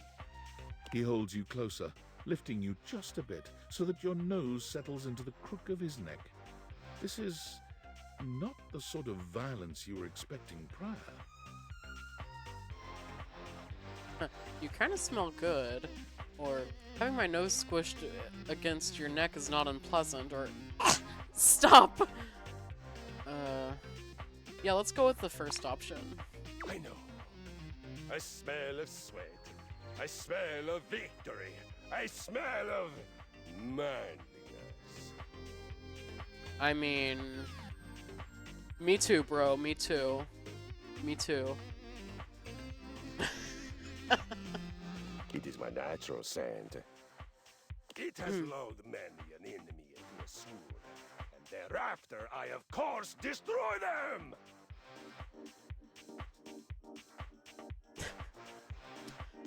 Have you ever not destroyed them? What if you thought they kind of smelled good too? Or do warriors have to practice the martial art of lovemaking? Ooh. There's time for all that later. Right now, we do violence. It will honor me and make me less likely to kill you out of boredom if you would focus. I'd rather flirt than fight. I'm a warrior for love, man. Yeah. I believe it is time we come squarely face-to-face plate with the facts. You are bad at violence. Uh-huh. I've been trying to tell you that. Well, while I am naturally exceptional listener, sometimes even I miss things. It's okay. It's okay. I hope I wasn't too forceful. Whoa! That sentence felt absolutely alien as it exited my mouth. You aggravate me! You won't be forced. You won't fight. And you won't surrender. How discombobulating. But I am adaptable. I am a brilliant adapter, actually. So, you say what you would like to do. Cannot believe I'm let... Oh! Cannot believe I'm letting you decide this. And I will... adapt. Great. Okay, let's exercise. I've heard that exercise is good for you. It is, it is. I'd love to talk to you for a little while. I'm curious about what your deal is, or... Look, just shut up. I don't care about violence, and I'm really tired of hearing you extol your own virtues. Yeah, I'd love to talk to you for a little while. I am finally beginning to understand. Violence. You just don't enjoy it. It doesn't sing to you. It doesn't make you sing. Am I correct? Ah, of course I am. I will not pretend that I am not sad. The violent arts have brought so much joy and purpose to my life. It's always been my pleasure to share them. But pine is best as a tree, not as a mental state.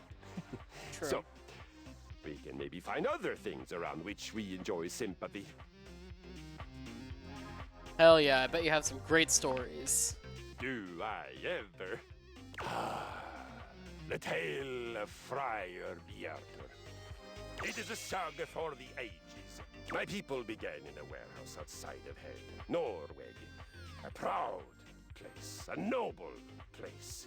We had many of those great big garage doors, and shelves that one would need a mechanical lifting machine to reach. We were a fearsome band. On every solstice and every equinox, we would all gather to worship our gods. Of violence, of sweat, and of the air. The god Njordr, the god of wind, was our first and most important deed. Yeah, why is wind so important? Wind, the exhaled breath of exertion. Air, that rushes past your hands and feet and face as you fly on my skis into your open future.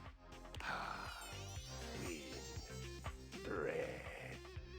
The original life force. You know, in Ayurvedic medicine, they call it prana.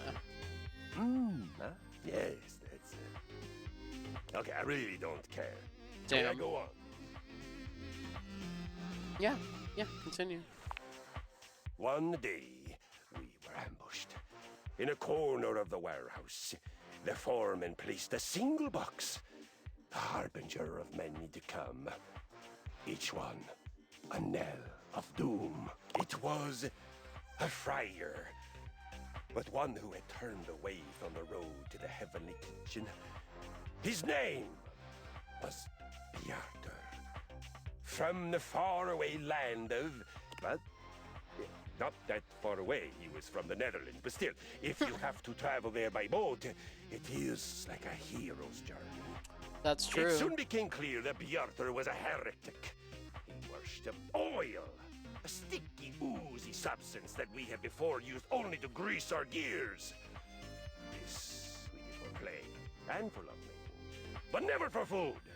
We'd all let the grease on fried potatoes, fish, Brussels sprouts, chicken thighs. On one occasion, I saw him fry a candy bar in an ecstatic trance, just to prove that he could do it. And what a genius he was for that. And he did no violence. Like ever. He was. And the word sticks in my pulley cables.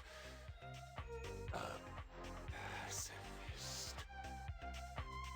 Just to be clear, when you say pacifist, that means he never exercised, right? Exactly. He just sat there, oozing his precious goo. Oh, be assured, the sheen on his brow was never from good holy sweat. Every day He's just like me. more converts to his sick ritual, more boxes stacked in the corner. Finally, we knew that he had to be stopped. It was no longer enough to watch him building his viscous army. Our love of righteous violence was about to be sated. This is awesome. Awesome indeed. We attacked! Under cover of night, the single security fluorescent flickering over the emergency exit sign, we crossed the open floor of the warehouse. In an homage to irony, the only reason Bjarter and his disgusting devotees did not hear us was because we were so...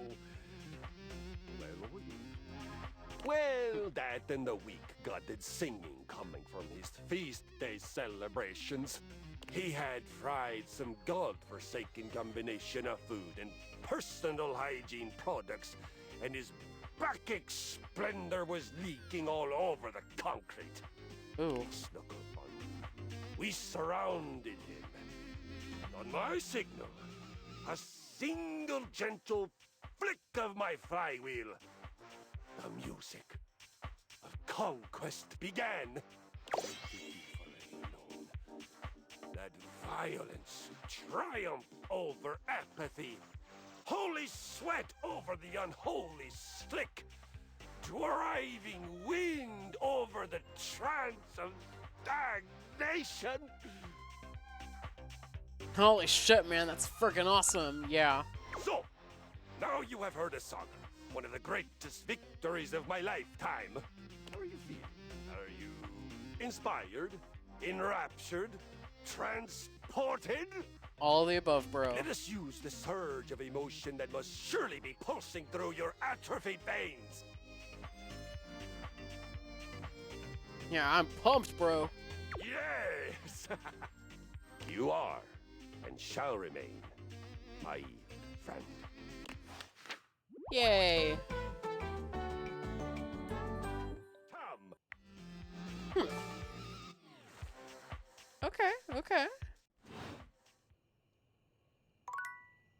Alright. Wasn't expecting to get the friend ending with him, but I'm glad I did. Yeah, now let's go to bed for the day, and we'll do one more day. Oh yeah, we need to check our messages. It's me. Were you followed? Is this signal encrypted? No idea. It'll have to do. Listen, I've been giving more thought to our previous conversation about the ethical implications of transforming inanimate objects into humans, and I've come to a realization. Okay. It's honestly not up to us whether an object should become human. It's up to the object.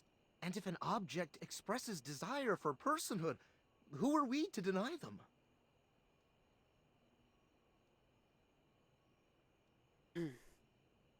Guatemalan Grandpa, I like your neck. Thanks?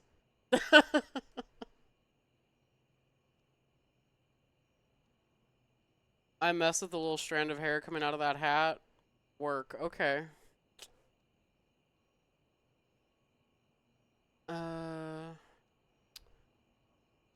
Okay, yeah. I did discover one other interesting piece to all this. After analyzing the data, it appears that certain objects can only become human if the Dateviator user possesses the necessary personality traits. I'm not sure why. I theorize it's because certain character attributes emit an energy vibration on the same resonant frequency as the molecules of a particular inanimate object. But in all honesty, it's likely a mystery that science will never solve.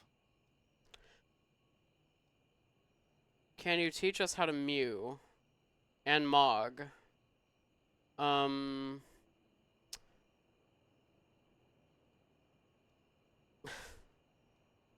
Okay. I don't know what's going on, but welcome in. That science will never solve. Regardless, I was able to discover which personality traits seem to resonate with each inanimate object, and I've uploaded that data into the Dateviators. I've labeled it Realization Recipes. You should be able to access those files now. Okay. I'm so sorry, but there's no time. Valdivian's goons were closing in, so I was forced to flee to a country in South America to avoid detection. And my cell carrier's overseas data plan is very limited. Seriously? 10 megabytes a day? I can barely send a GIF. What a joke! Remember, That really check is the not a date creators lot. for the realization recipes.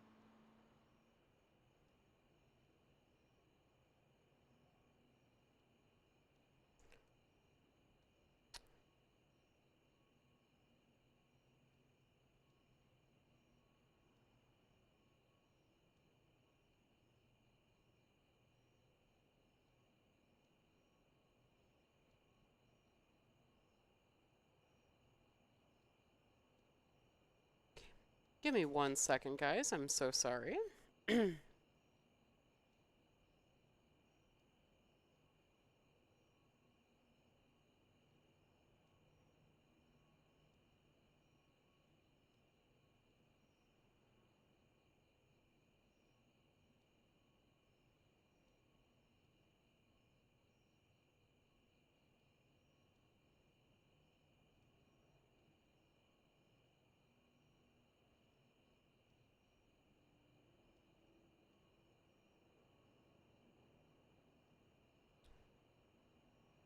Give me 1 second. I'm sorry.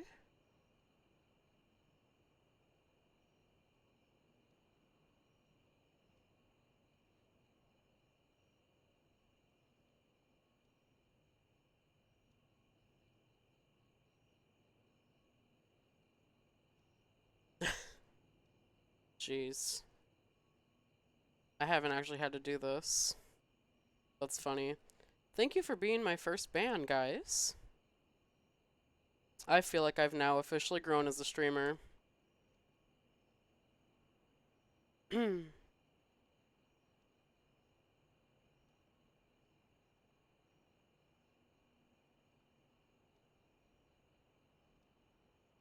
Alright, that was fucking weird. Anywho, one more day.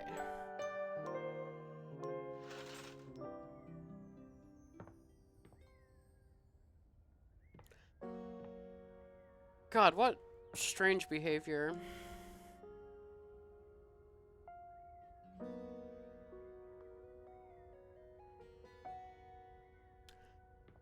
Okay. Yeah, let's see here. Okay, we'll go ahead and go to the attic.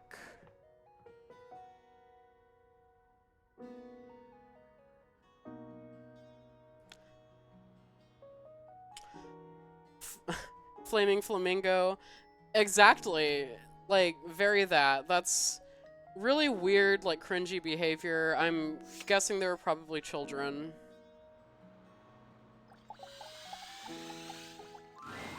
You, elf, come here. Ho, ho, ho. Oh yeah, I forgot I selected the Santa roleplay for her. Damn. Yes, mistress. Mistress? I have no idea who this mistress is that you're referring to. Oh, My yeah. name is Santa Claus, which you, seeing as you are an elf, are obviously quite aware. Yeah, it's true. So it's stop true. these absurd shenanigans immediately. We've got an enormous amount of work to do. Dress yourself. Oh, that's skimpy. Skimpy on a grande. Okay, And hell the yeah. clock is ticking. The options are sending me. Right, right, you're Santa now, gotcha. Can I just say you're banging Santa? Or yes, Santa. Yes. Very good, elf. Now, as This you game's are fucking well crazy. aware, it's Blissmas Eve. But in case you hadn't noticed, we're in crisis mode here at the workshop. Oh no! What happened, Santa?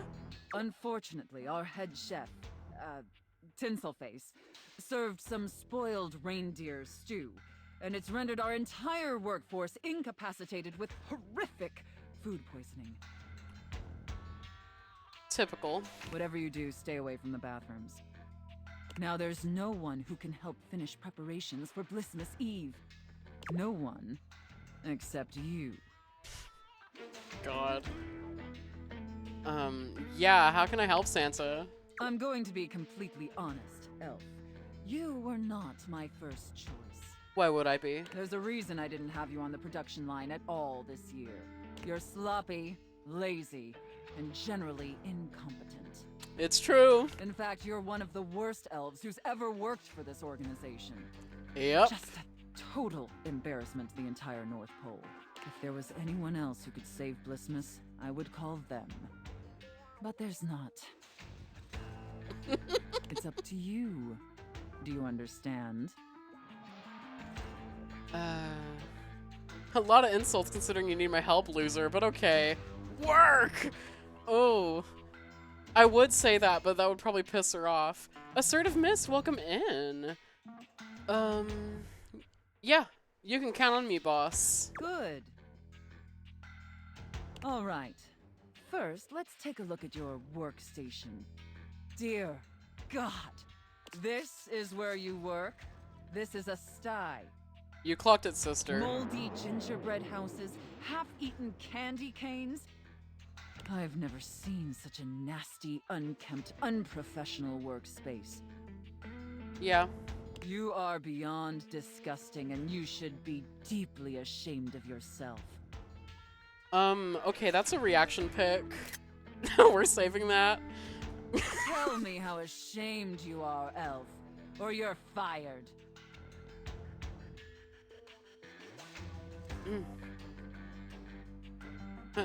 The writer's barely disguised fetish, although that might be the entire game.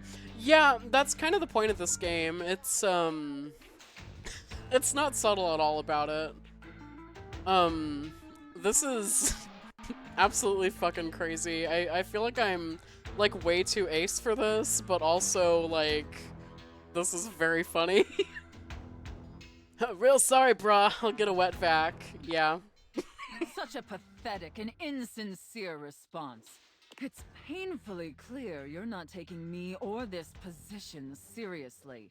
And you're insulting every hard-working elf that does. You must be punished for this insolence. Here, take this old, gross, half-eaten candy cane and lick it until there's nothing left. Oh my god. Please reconsider, Santa. Enough backtalk. Lick the candy cane. Lick it, Elf. I'm telling OSHA. Very good, Elf. You may be pathetically incompetent as an employee, but watching you lick that candy cane pleases Santa greatly. Holy shit. Yeah, thank you, Santa. In fact, it's awakening an overwhelming hunger Santa hasn't felt in many Blissmases. A deep, powerful burning. Like a fire flickering across Santa's dewy skin and... Great ghost of Blissmas present, is that really the time? We're even further behind schedule than I feared. Quickly, Elf. I need you to finish building the wooden toys immediately. Well, see, if you didn't punish, then maybe I could have had them done. You like toys, don't you, Elf? Fuck. Oh, toys, I get it. It's double entendre. How very necessary for you to point that out. Now less talking, more nailing. That's it, Elf. Nail that wood. Holy Nail shit. that hard, hard wood, you pathetic, worthless elf. Harder! Yes! Just like that! Oh! Yes! Yes! I hope they paid this woman, like, so much for this. What do you mean? What do you mean she had to record all this? Looks like I may have underestimated you, elf.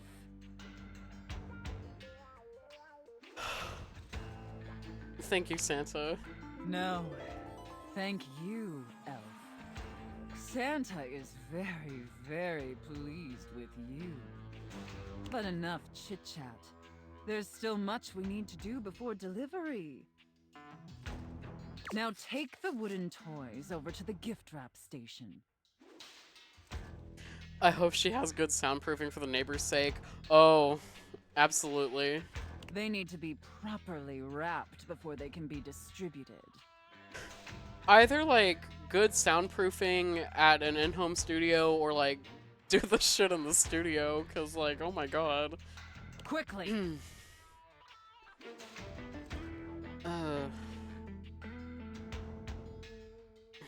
Yeah, right away, Santa. Now wrap the presents using this silk ribbon.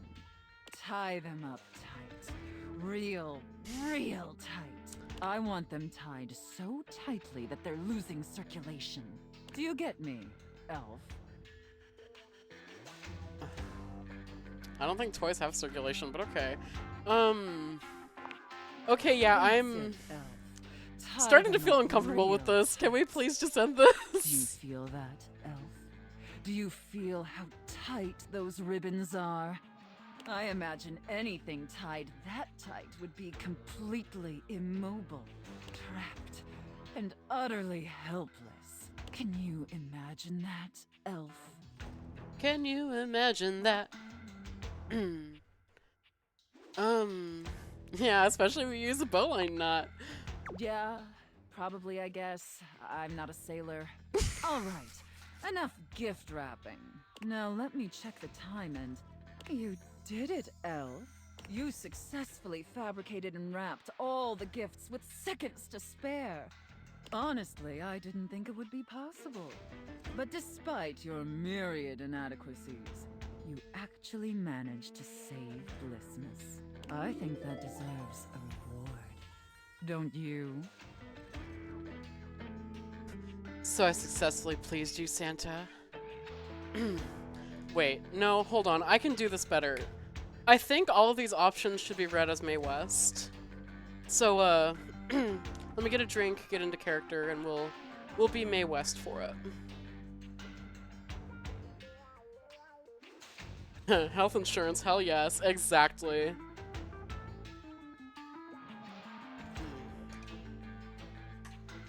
Yeah, we're gonna read all these as Mae West. So I successfully pleased you, Santa?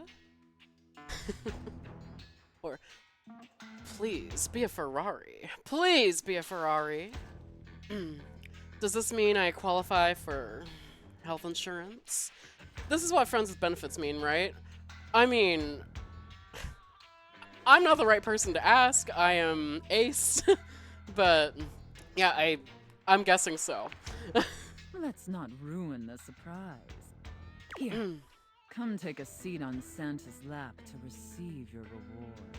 Well, yes, Santa. But first, I need to consult with my list to determine whether you've been naughty or nice. I'm Demi, so just as confused. Yeah. Yeah, Ace struggles, Ace struggles. Makes sense. It's tradition after all. According to the list, you've been very naughty this year. I wasn't aware of that, but honestly, I'm not particularly surprised. Yeah. Unfortunately, that means there's only going to be one thing stuffed inside your stocking. A lump of coal. It's what you deserve. Yeah. Nuts. And scene. That was fabulous, Diva. I don't know about you, but that left me quite pleased. That was fabulous. An adequate and serviceable job, my little wretch. Tell me, did you find it as satisfactory as I did? Absolutely terrible. The storyline was a mess. Or, it was okay. I feel bad about the reindeer. Yeah. Or absolutely, thank you, mistress. Yep, terrible. Storyline was a mess. My little wretch is unsatisfied. It concerns me to hear that. But perhaps a roleplay with that specific theme isn't for everyone. Maybe my plaything would find another scenario more suitable. Try me again next time. Okay, that was a lot. That was a lot. Yeah, can we go to Parker for the board games, please? Welcome to the Abode of Mysteries, where today we will play the ancient game of chess. Hell yeah, bro, I love chess, even though I suck at it. First founded as the Indian game known as Chaturanga before the 600s Anno Domini. That's year of our Lord Christ! Can you date the floor or like the narrator? Okay, I'm pretty sure you can date the floor. The narrator, I'm not sure of. But you can date the text box. It traveled throughout space and time to reach us today as the most popular board game of all. The game used to have elephants for pieces, but now it's like bishops and stuff. I mean... Do you know how God, to play? I love his voice acting. I was wondering about that too. Oh yeah. Yeah, I know how to play chess. That's great! Saves me an explanation. I have the pieces set up right here. You can be white, I'll be black, which means you go first. Work. Okay. As my first move, I'll ask that we spice things up and play blindfolded. I don't know why I turned into that woman from Sex and the City, but it seems like I did. Yeah, play normally. This is the style of play that I would categorize as normal. Yep. But what if I attacked you like so? Parker pushes his knight far out into the playing field, seemingly completely undefended. Okay. Yeah, take the knight. Parker watches your move with a malevolent glee, barking out a triumphant laugh. Ha! You fell for such a simple opening trap! You think I'm bad at chess? I got a fucking pawn on my goddamn head, bitch! Oh, I love it. Parker proceeds to wipe the board with your pieces, outplaying you move after move. I like him. Me too. Me too. He's fun. Yeah, resign. Huh. You win, That bro. was the best move you made all game. Ooh, drag me. Well, I accept. I fucking love, like, every little element of his design. That's what they all say. Anyway, you don't get any extra points towards my love. So really, he said that, I'm never gonna get it, never gonna get it, never gonna get it, never gonna get it. Pity. Great, I don't want to fall in love with you. That sounds a little too mean to say. I'm a people pleaser. Soon we will find out whether that plays out well for you. I will see you next time for an ever so complex game with many of my beloved rules. Okay. I wonder what the next game is.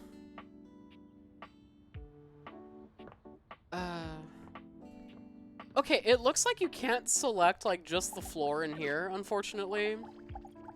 But, like, there's gotta be, like, a spot where maybe there's some, like, tile coming up or something, and you can select that.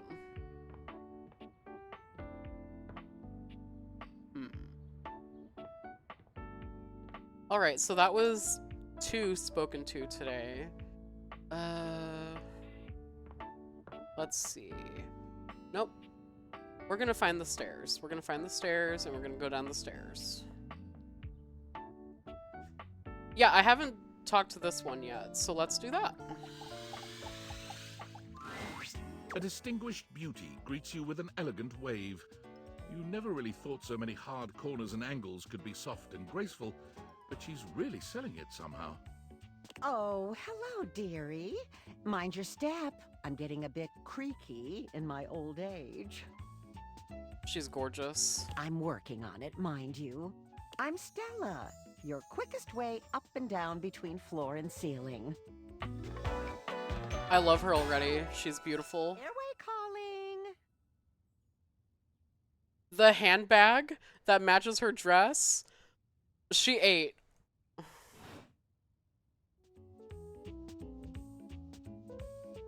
Yeah, I don't mind the creek. Feels homey. Well, aren't you a sweet summer thing? I appreciate the sentiment.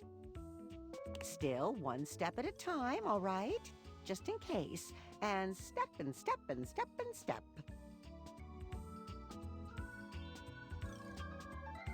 I do feel like she's staring quite a lot.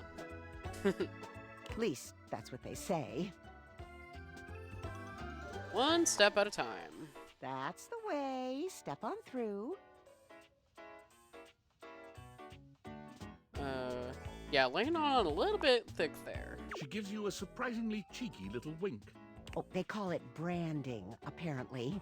Still feels a bit creaky to me, too. They call it branding, huh?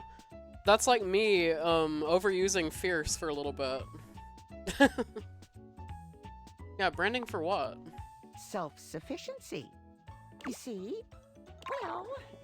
Stella looks everywhere but at you, trying and failing to find the words. Eventually she sighs, plucking up the courage from somewhere within her. Truth be told, I'm starting a business. Oh, that's great. What is it, Diva? She gives you a nervous but sweet smile. Is it Avon? Are you selling Avon, honey? Oh, thank you, dearie. It's all a bit exciting. I've never really had a thing like this before. A project, a goal. Never really thought I would, truth be told. All right. You know, if you were interested, I could get you in on the ground level. Ground level. Is this a pyramid scheme? Oh, the game's already ahead of me. Yeah, tell me more. Let's satisfy her. Oh! Stella looks almost touched. Really? No one's ever said that. Well, now I'm all a bit frazzled. Sorry, dear. I'm very grateful. It's just, I've not gotten this far before. Let me check the booklet. Oh my gosh. Yeah, you're reading from a script? I thought I had it locked down. The script. They tell you what to say and how to say it. Problem is, I haven't the darndest charisma for it. Well, as the kids say, girl, you are like oozing Riz right now. I don't know what you're talking about. Stella Steps to Success. How to sell that sale and change your life, generate passive income and financial freedom, all from the comfort of your own home. Stella pulls out a pamphlet from deep in her bag. She is in her Sensi era. I memorized that part at least.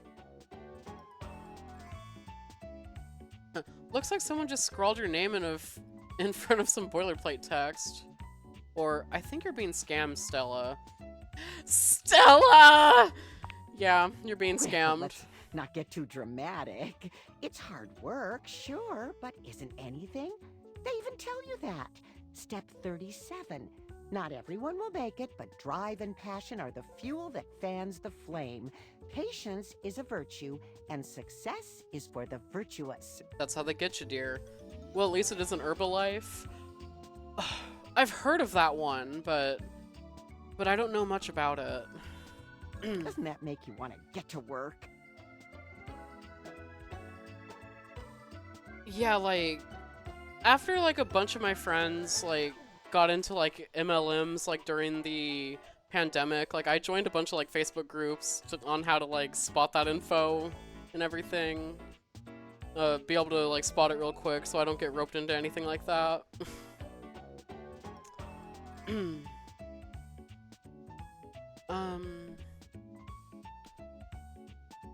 Yeah, does it make you want to get to work?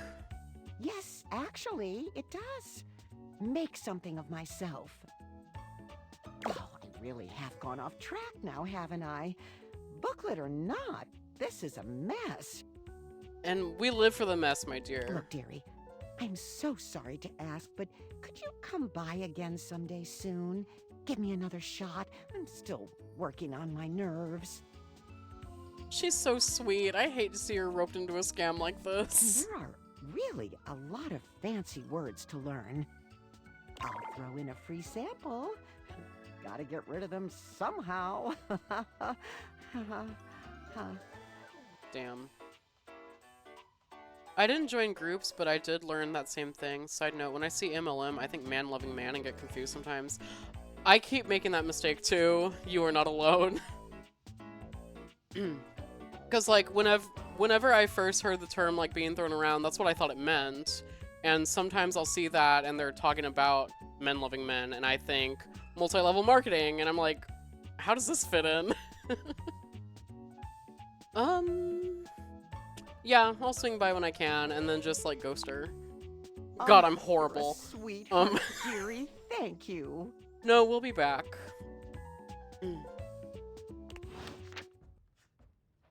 Yeah, we'll be back. 2 more to talk to, and then we'll go ahead and end stream. I do not have it in me to talk to the toilet right now. I'm getting tired. I can't be having that. Oh. Yeah, let's talk to Mitchell Lynn.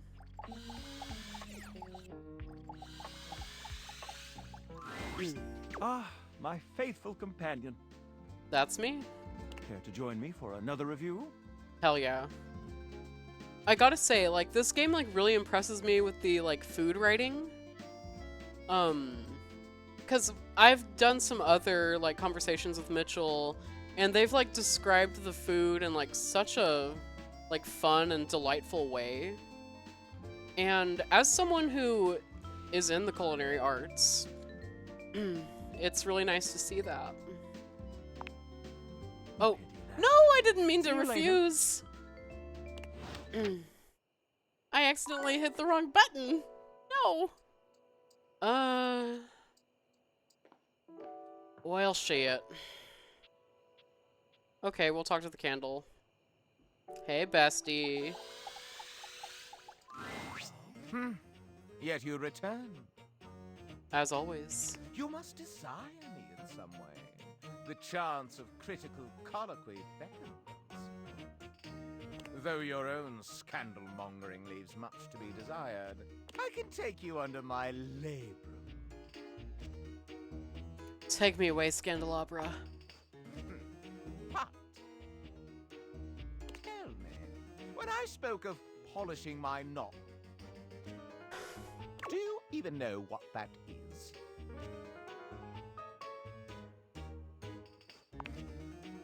So, that's been a vicious rumor for years. Right, Flaming Flamingo? I love him. He's like such a, like, campy little freak. I love him. The knot is above the base and is decorative. Okay, okay. Now, where on me is my labrum? Where is your labrum? Yeah, is that the part that the candle sits inside of? Oh, it is merely my arm, you see, to hold Work. the sacred flame aloft.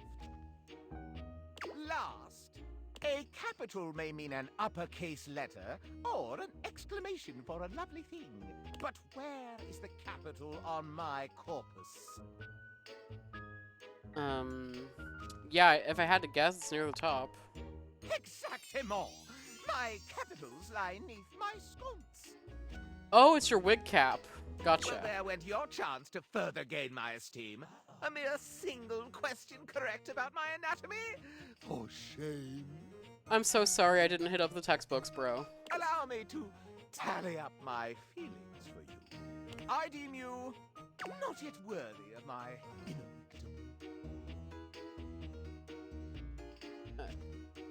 Is this some kind of wick measuring contest? That's crazy.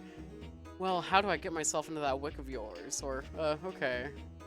I don't think my sass is high enough for that, but let's try. Okay, yeah, I can't select it. You must share with me more goings-on. It is give and take in the world of rumor, you see. They say that life is tit for tat, and that's the way I live. So I deserve a lot of tat for what I've got to give.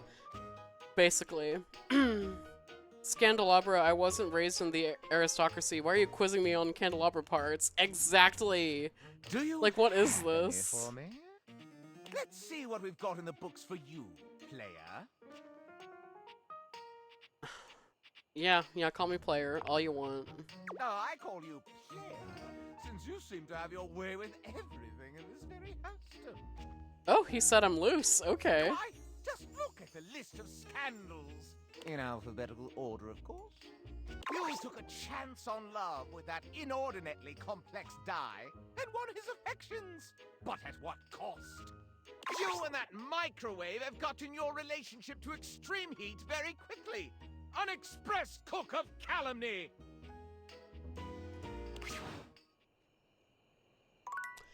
Is he really judging me on my taste? Not the first time, I guess.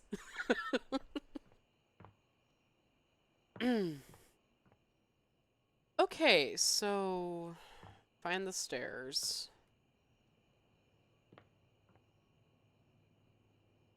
Oh, so they do know. I was wondering if it was a poly thing or cheating type of thing. Yeah, it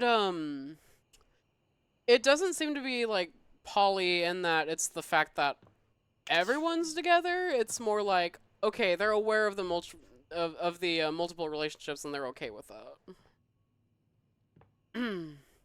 Which yeah, that's cool, cuz in a lot of games where they have like dating elements and stuff, it does make me feel bad to like be dating multiple characters because like with Rune Factory, they will show jealousy and everything. That makes it clear it's not consensual, and that's a little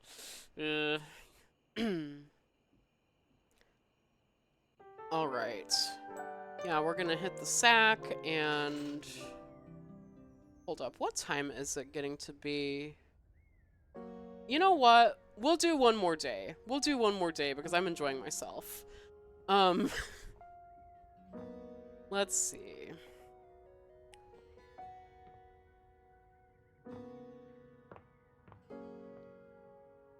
Okay, we're gonna go back to the attic and we're gonna play with Parker more. He's fun. Yeah. Get up real close. Today, we will be playing a popular and complicated game.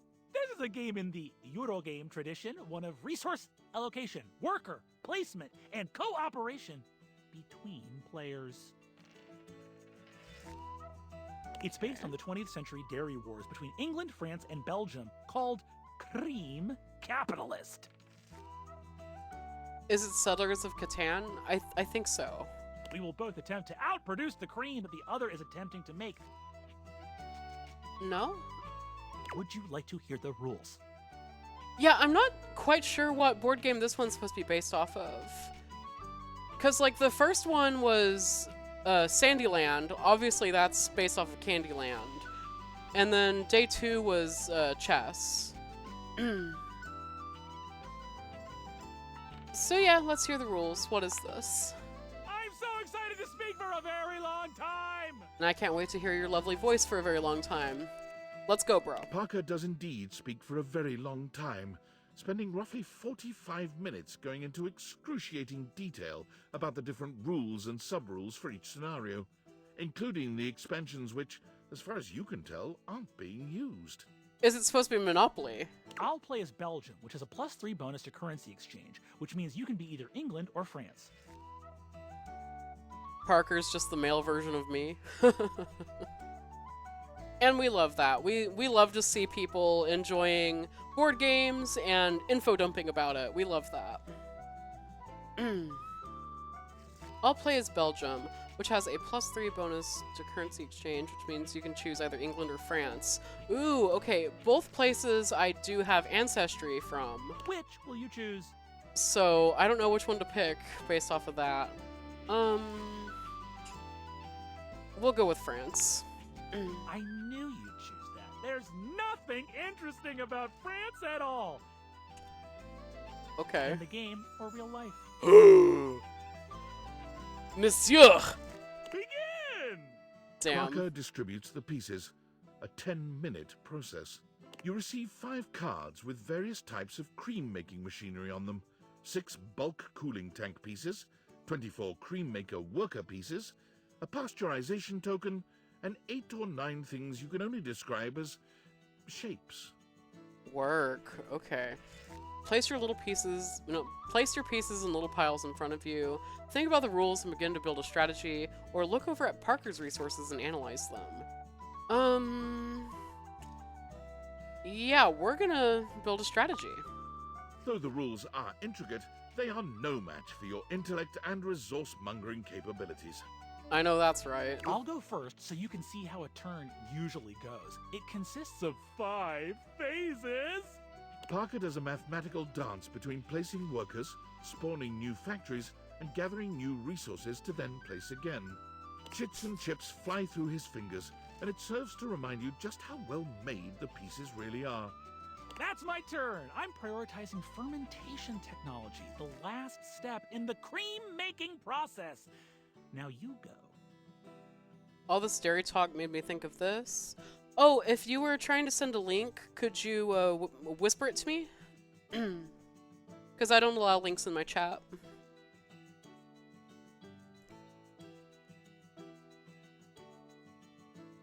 Okay. Continue placing your pieces into little piles. Prioritize unlocking fancier cream. Move your workers toward the cow fields to generate more bulk milk. Yeah, we're gonna do that. Before long, your factories are awash in more milk than they can handle. The turn goes back to Parker, who spends 10 more minutes going through the 5 phases.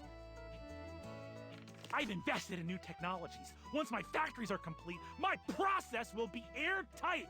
Making cream will be a dream. How do you whisper on Twitch? Here, let me whisper you real quick.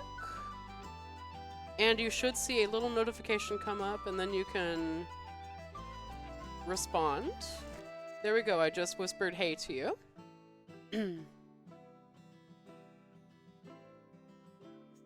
Yeah, there should be a little notification that comes up, and you should be able to respond in that little chat window. Alright. Okay, I get the hint. I won't. Oh, send Prosy any David. workers Oh, your way. awesome. I love him.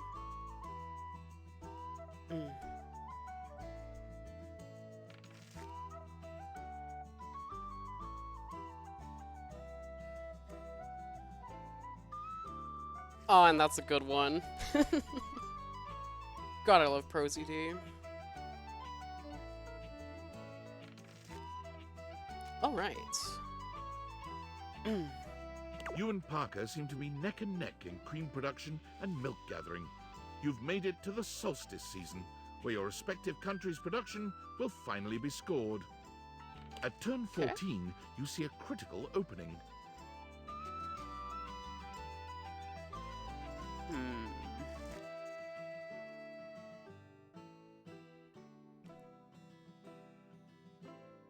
Okay, yeah, we're going to purchase the bottling plant then. The simple act of exchanging resources without your opponent noticing is a mere sleight of hand. And in the end, the extra bulk cooling tank token made itself quite useful in bribing the dairy inspector on the final turn. Damn! If I could only sell my last bulk cooling tank, I could get past him. You win! I can't outdo the Milkmaster. I will see you next time for our relationships. Ultimate dice roll. Ooh. Okay, well, we managed to beat him in one of the games, so hopefully that means the odds are in our favor a little better. Do I want to talk with the safe again? Honestly, that last thing with the safe was a little too much for me, so I don't think we're going to be talking with her again. Not on stream, at least.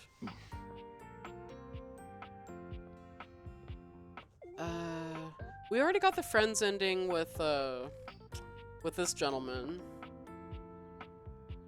So, okay, do we just talk with the fan?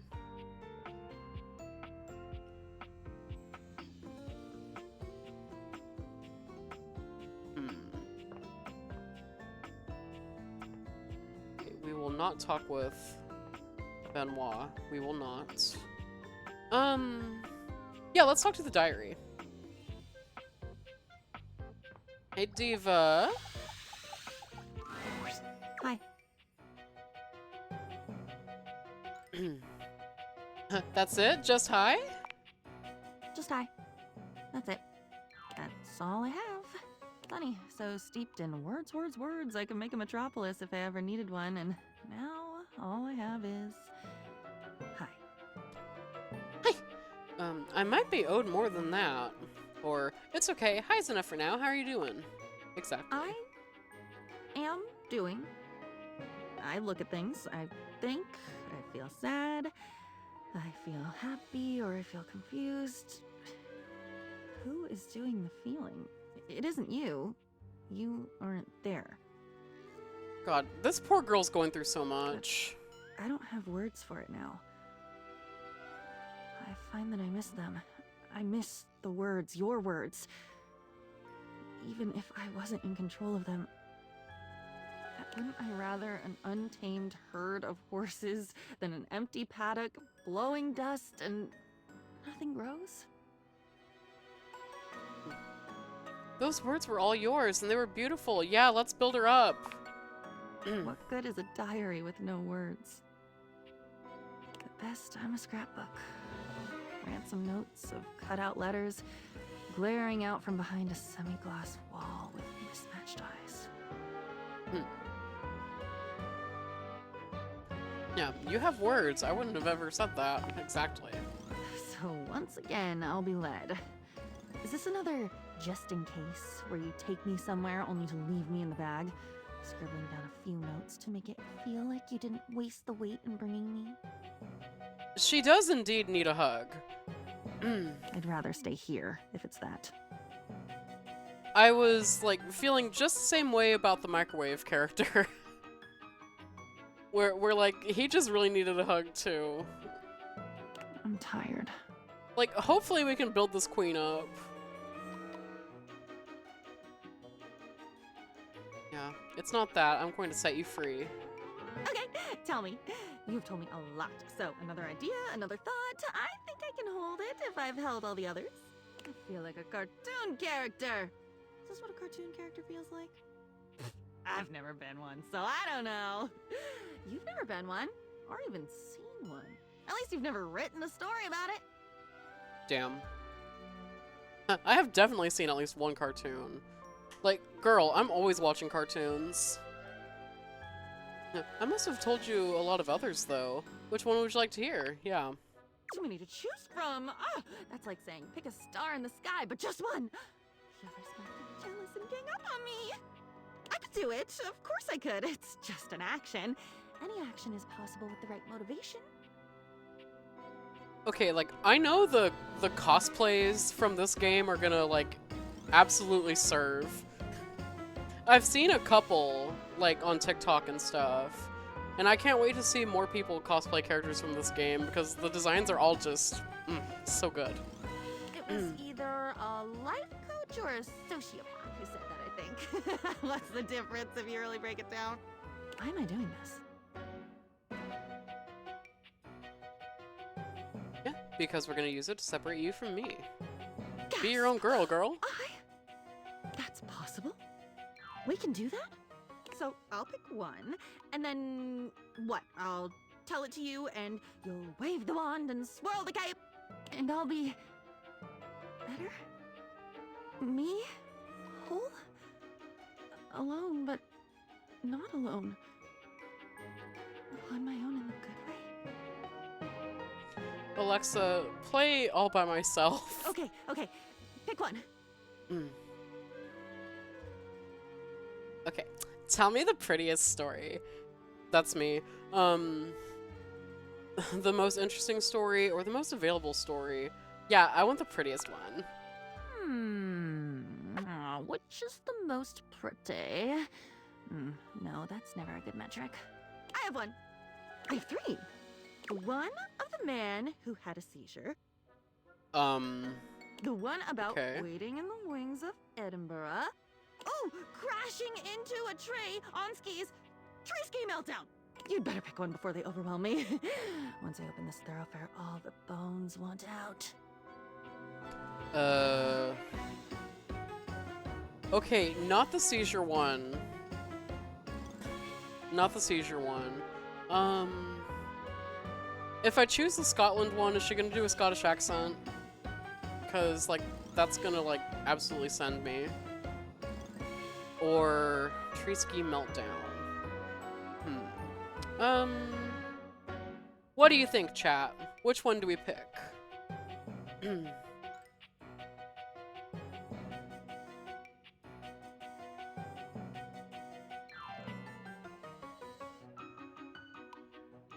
Scotland? I was thinking the same thing. It was a play. I was in a play. But I only remember one scene of it. It must have been longer than that, though. Most plays are, right? Okay. Yeah, I think I know what you're talking about, but keep going. Or most are. Some are really small, though. Different strokes. Yeah. It was something magical.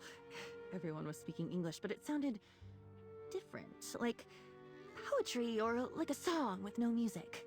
It was Macbeth? There were fairies and talking animals and okay, maybe so not. many of the things I could see were sparkly. Like things were just dusted over with this very fine layer of glitter.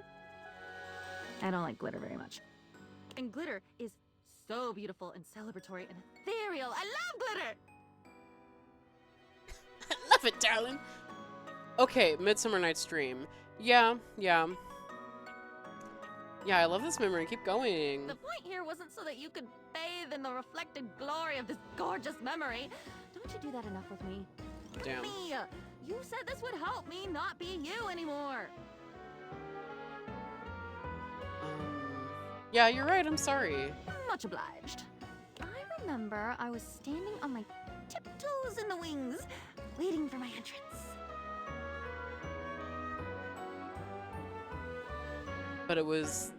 But when this moment was happening, you were on a desk in the hotel. Oh. Me. What do I remember? That isn't what you remember. This is archaeology, like unearthing a minibus with toothbrushes. It's quiet. There is a single light on, just over my left shoulder. Can books have shoulders? They can if they want to. Yeah, I don't see why not. I can see the dust motes falling through the air. I can smell something stale, but not unpleasant. Old, but well cared for. Musty and comfortable. Oh, wow. Okay. Well, I can remember my we love breathing. the old book smell. Steady. Bated. Like I was waiting for something.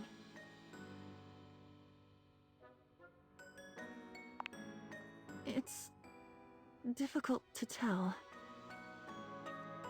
Now I want to make a book with shoulder pads. Oh, hell yeah. Yeah, get a book with, like, big Dynasty-style shoulder pads. We need that.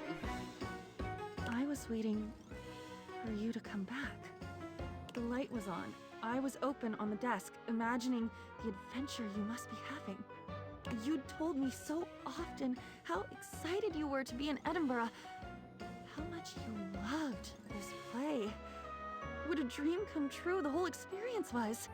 I was so happy for you. And here I thought, I guess I was wrong. This is such a happy memory. Okay, well, I'm glad she's finally... She's realizing it and she's starting to get better. I was waiting, patient and thrilling for you to come back. Come home and tell me about it.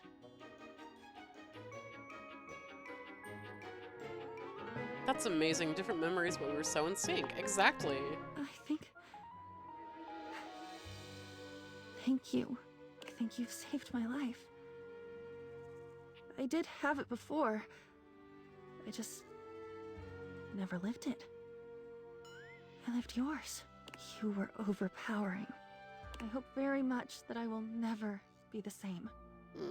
And I'll ask you to go wait on the desk now.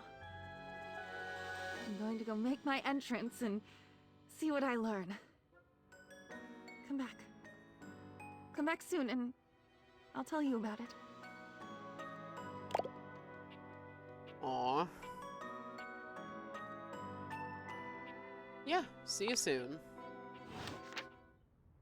Okay, that was sweet. I'm glad that her interactions get like a lot less emotionally distressing.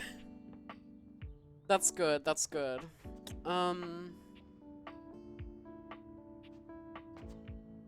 Cause like, I'm sorry, I'm too much of a softie for even fictional characters to be like really upset around me.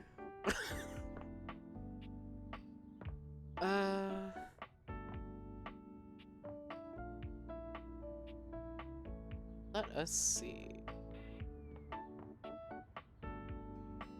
No, we don't need to walk around in circles. Let's go through here, back to the attic. Oh wait, we already talked with him, right? Or... yeah. Yeah, we talked to him already. How old is the player character? Because, damn, this is a big house. I know, right? I don't know the age the player character is supposed to be. I'm guessing they're supposed to be, like, a millennial, though. Because, like, the field that they work in is customer service, and they're doing it from home. Well, yeah, they're doing it from home, but they get laid off, and now they're, like, dating all their house objects. We love an excuse plot. But yeah, I think they're supposed to be, like, in the millennial age bracket.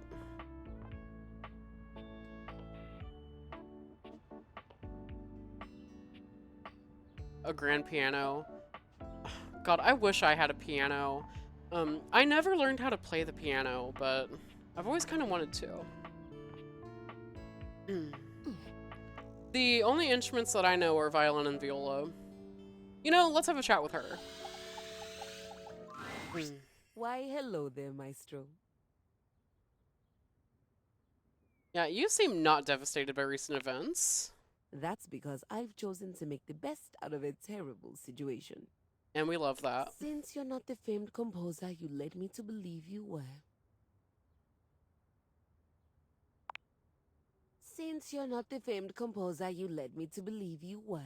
I've decided that I will be writing my own music instead. And I can't wait to see. There's no reason for me to waste away in obscurity just because I was forcibly retired. I'm equipped, I have the training, and I have the discipline. Why shouldn't it be me? I've decided to channel my rage into a program piece. I played piano and clarinet, although I can't recall how to play either anymore, sadly. Yeah, I started learning the violin in middle school, and then I taught myself viola during lockdown. Like, I taught myself how to read viola, and I started practicing some stuff for it. I'm calling it Keys Piano Sonata No. 1 in D minor, Capriccio Infernal. Ooh, sexy title. Maybe you haven't dealt with your disappointment yet, or isn't capriccio a type of deli meat? Okay, yeah, maybe you haven't dealt with your disappointment yet. It follows the goddess Piana, the most favored daughter of the sky god, as she's unfairly cast from the heavens down into the mortal realm. Oh yeah, so it's her working out of her trauma. I just started working on the first movement. That's where we'll meet the characters, establish musical themes, etc. Right now, Piana has just woken up in a forest to find her wings bloody and broken. She stumbles to the nearest village, but none of the people there will assist her, despite the fact that she did ask very nicely and is very pretty. It would appear that they are jealous of her status as a deity. So, autobiographical? Or is this about Hoove, Hector, and Lux refusing to help you? I didn't know classical music can have stories. I thought there weren't any words. Damn. Yeah, autobiographical. I don't know what you mean. I'm a piano, not a sky goddess unfairly cast from the heavens down into the mortal realm.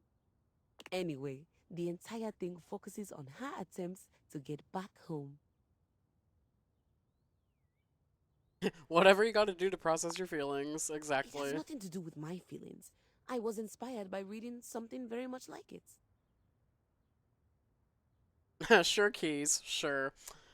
No, A reading book, what? or what have you, a poem maybe.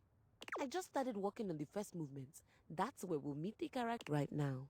Piana, she stumbles Okay. to the nearest village. It would appear that they are jealous of her status as a deity. Okay, so she repeated that.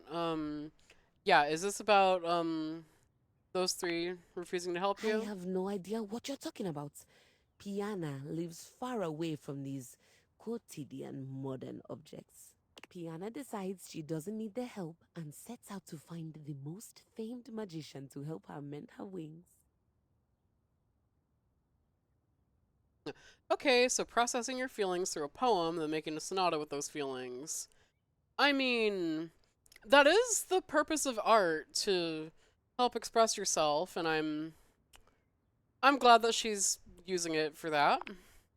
So now, Piana's trapped in the mortal realm, far away from everyone she holds dear. Not true, she's got the hot magician. Damn.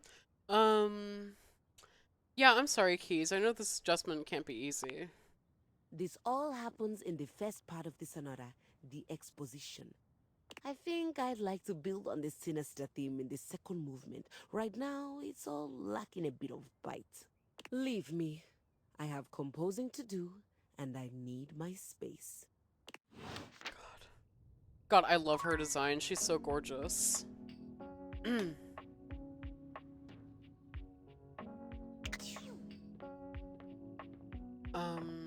Okay. So who do we talk to next? I don't want to talk to the vacuum right now. You know what? Yeah, let's talk to the sink. Hello again, wandering traveler. Have you made up your mind as to whether or not you'll help me? I made up my mind. I'm keeping my baby. I long to escape the confines of the pipes and their various interweavings, and return to my old life as Martin Applegate, insurance claims adjuster extraordinaire. Ah, is this the time sync of the game? Oh, I love it. Yeah. Yeah, this is the sync character, Sinclair.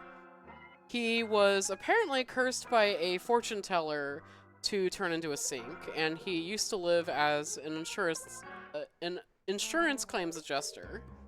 I might suggest you seek out someone who is in the business of solving unsolvable mysteries.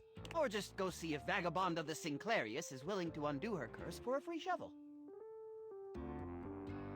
Oh, wait, yeah, we need to talk to the magnifying glass. Yeah, that's why I wasn't going to talk to him anymore. He stands there silent and unmoving until you finally leave.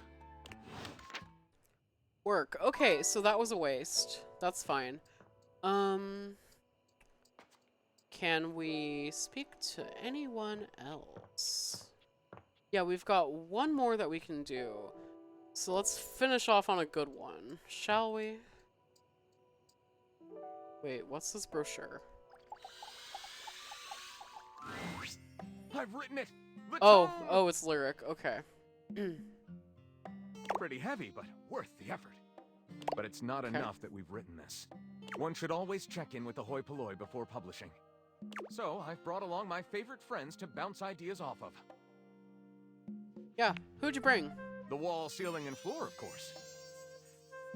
Who else would be a support group, darling? Oh god, the wall. Here it is, my very own book, written by myself with help from the human. And the name of the book is? Why, you can read the name on the book itself. It's just always nicer when the one presenting says the title out loud. Oh, she's adorable. I can't. It isn't right. You say it. Me? Why would I say it? Florence? Oh, I'm not good with crowds. Oh. Ah, thank you for saving me the trouble, Wallace. Let's begin. Wait, does he just say wall? That's funny. That's a good bit. This book is splendid. We very much enjoyed reading it. Wall. Oh my god, he does. Ugh. We love a big, beautiful man with no thoughts. Perhaps it is not true literature, but it should sell quite well in today's marketplace. Thank you for your support. It's what we do best, Lyric. Well, should we go ahead and publish? Hell yeah, buddy. Publish it. Marvelous! I'll submit this to Mac right away. Alright, okay. So we got introduced to a couple new characters with that. So that's lovely. But yeah, we're gonna go ahead and end stream here. Yeah, we'll go ahead and sleep. And then we'll save and yeah, end stream. Okay, yeah, so we'll go ahead and save right here.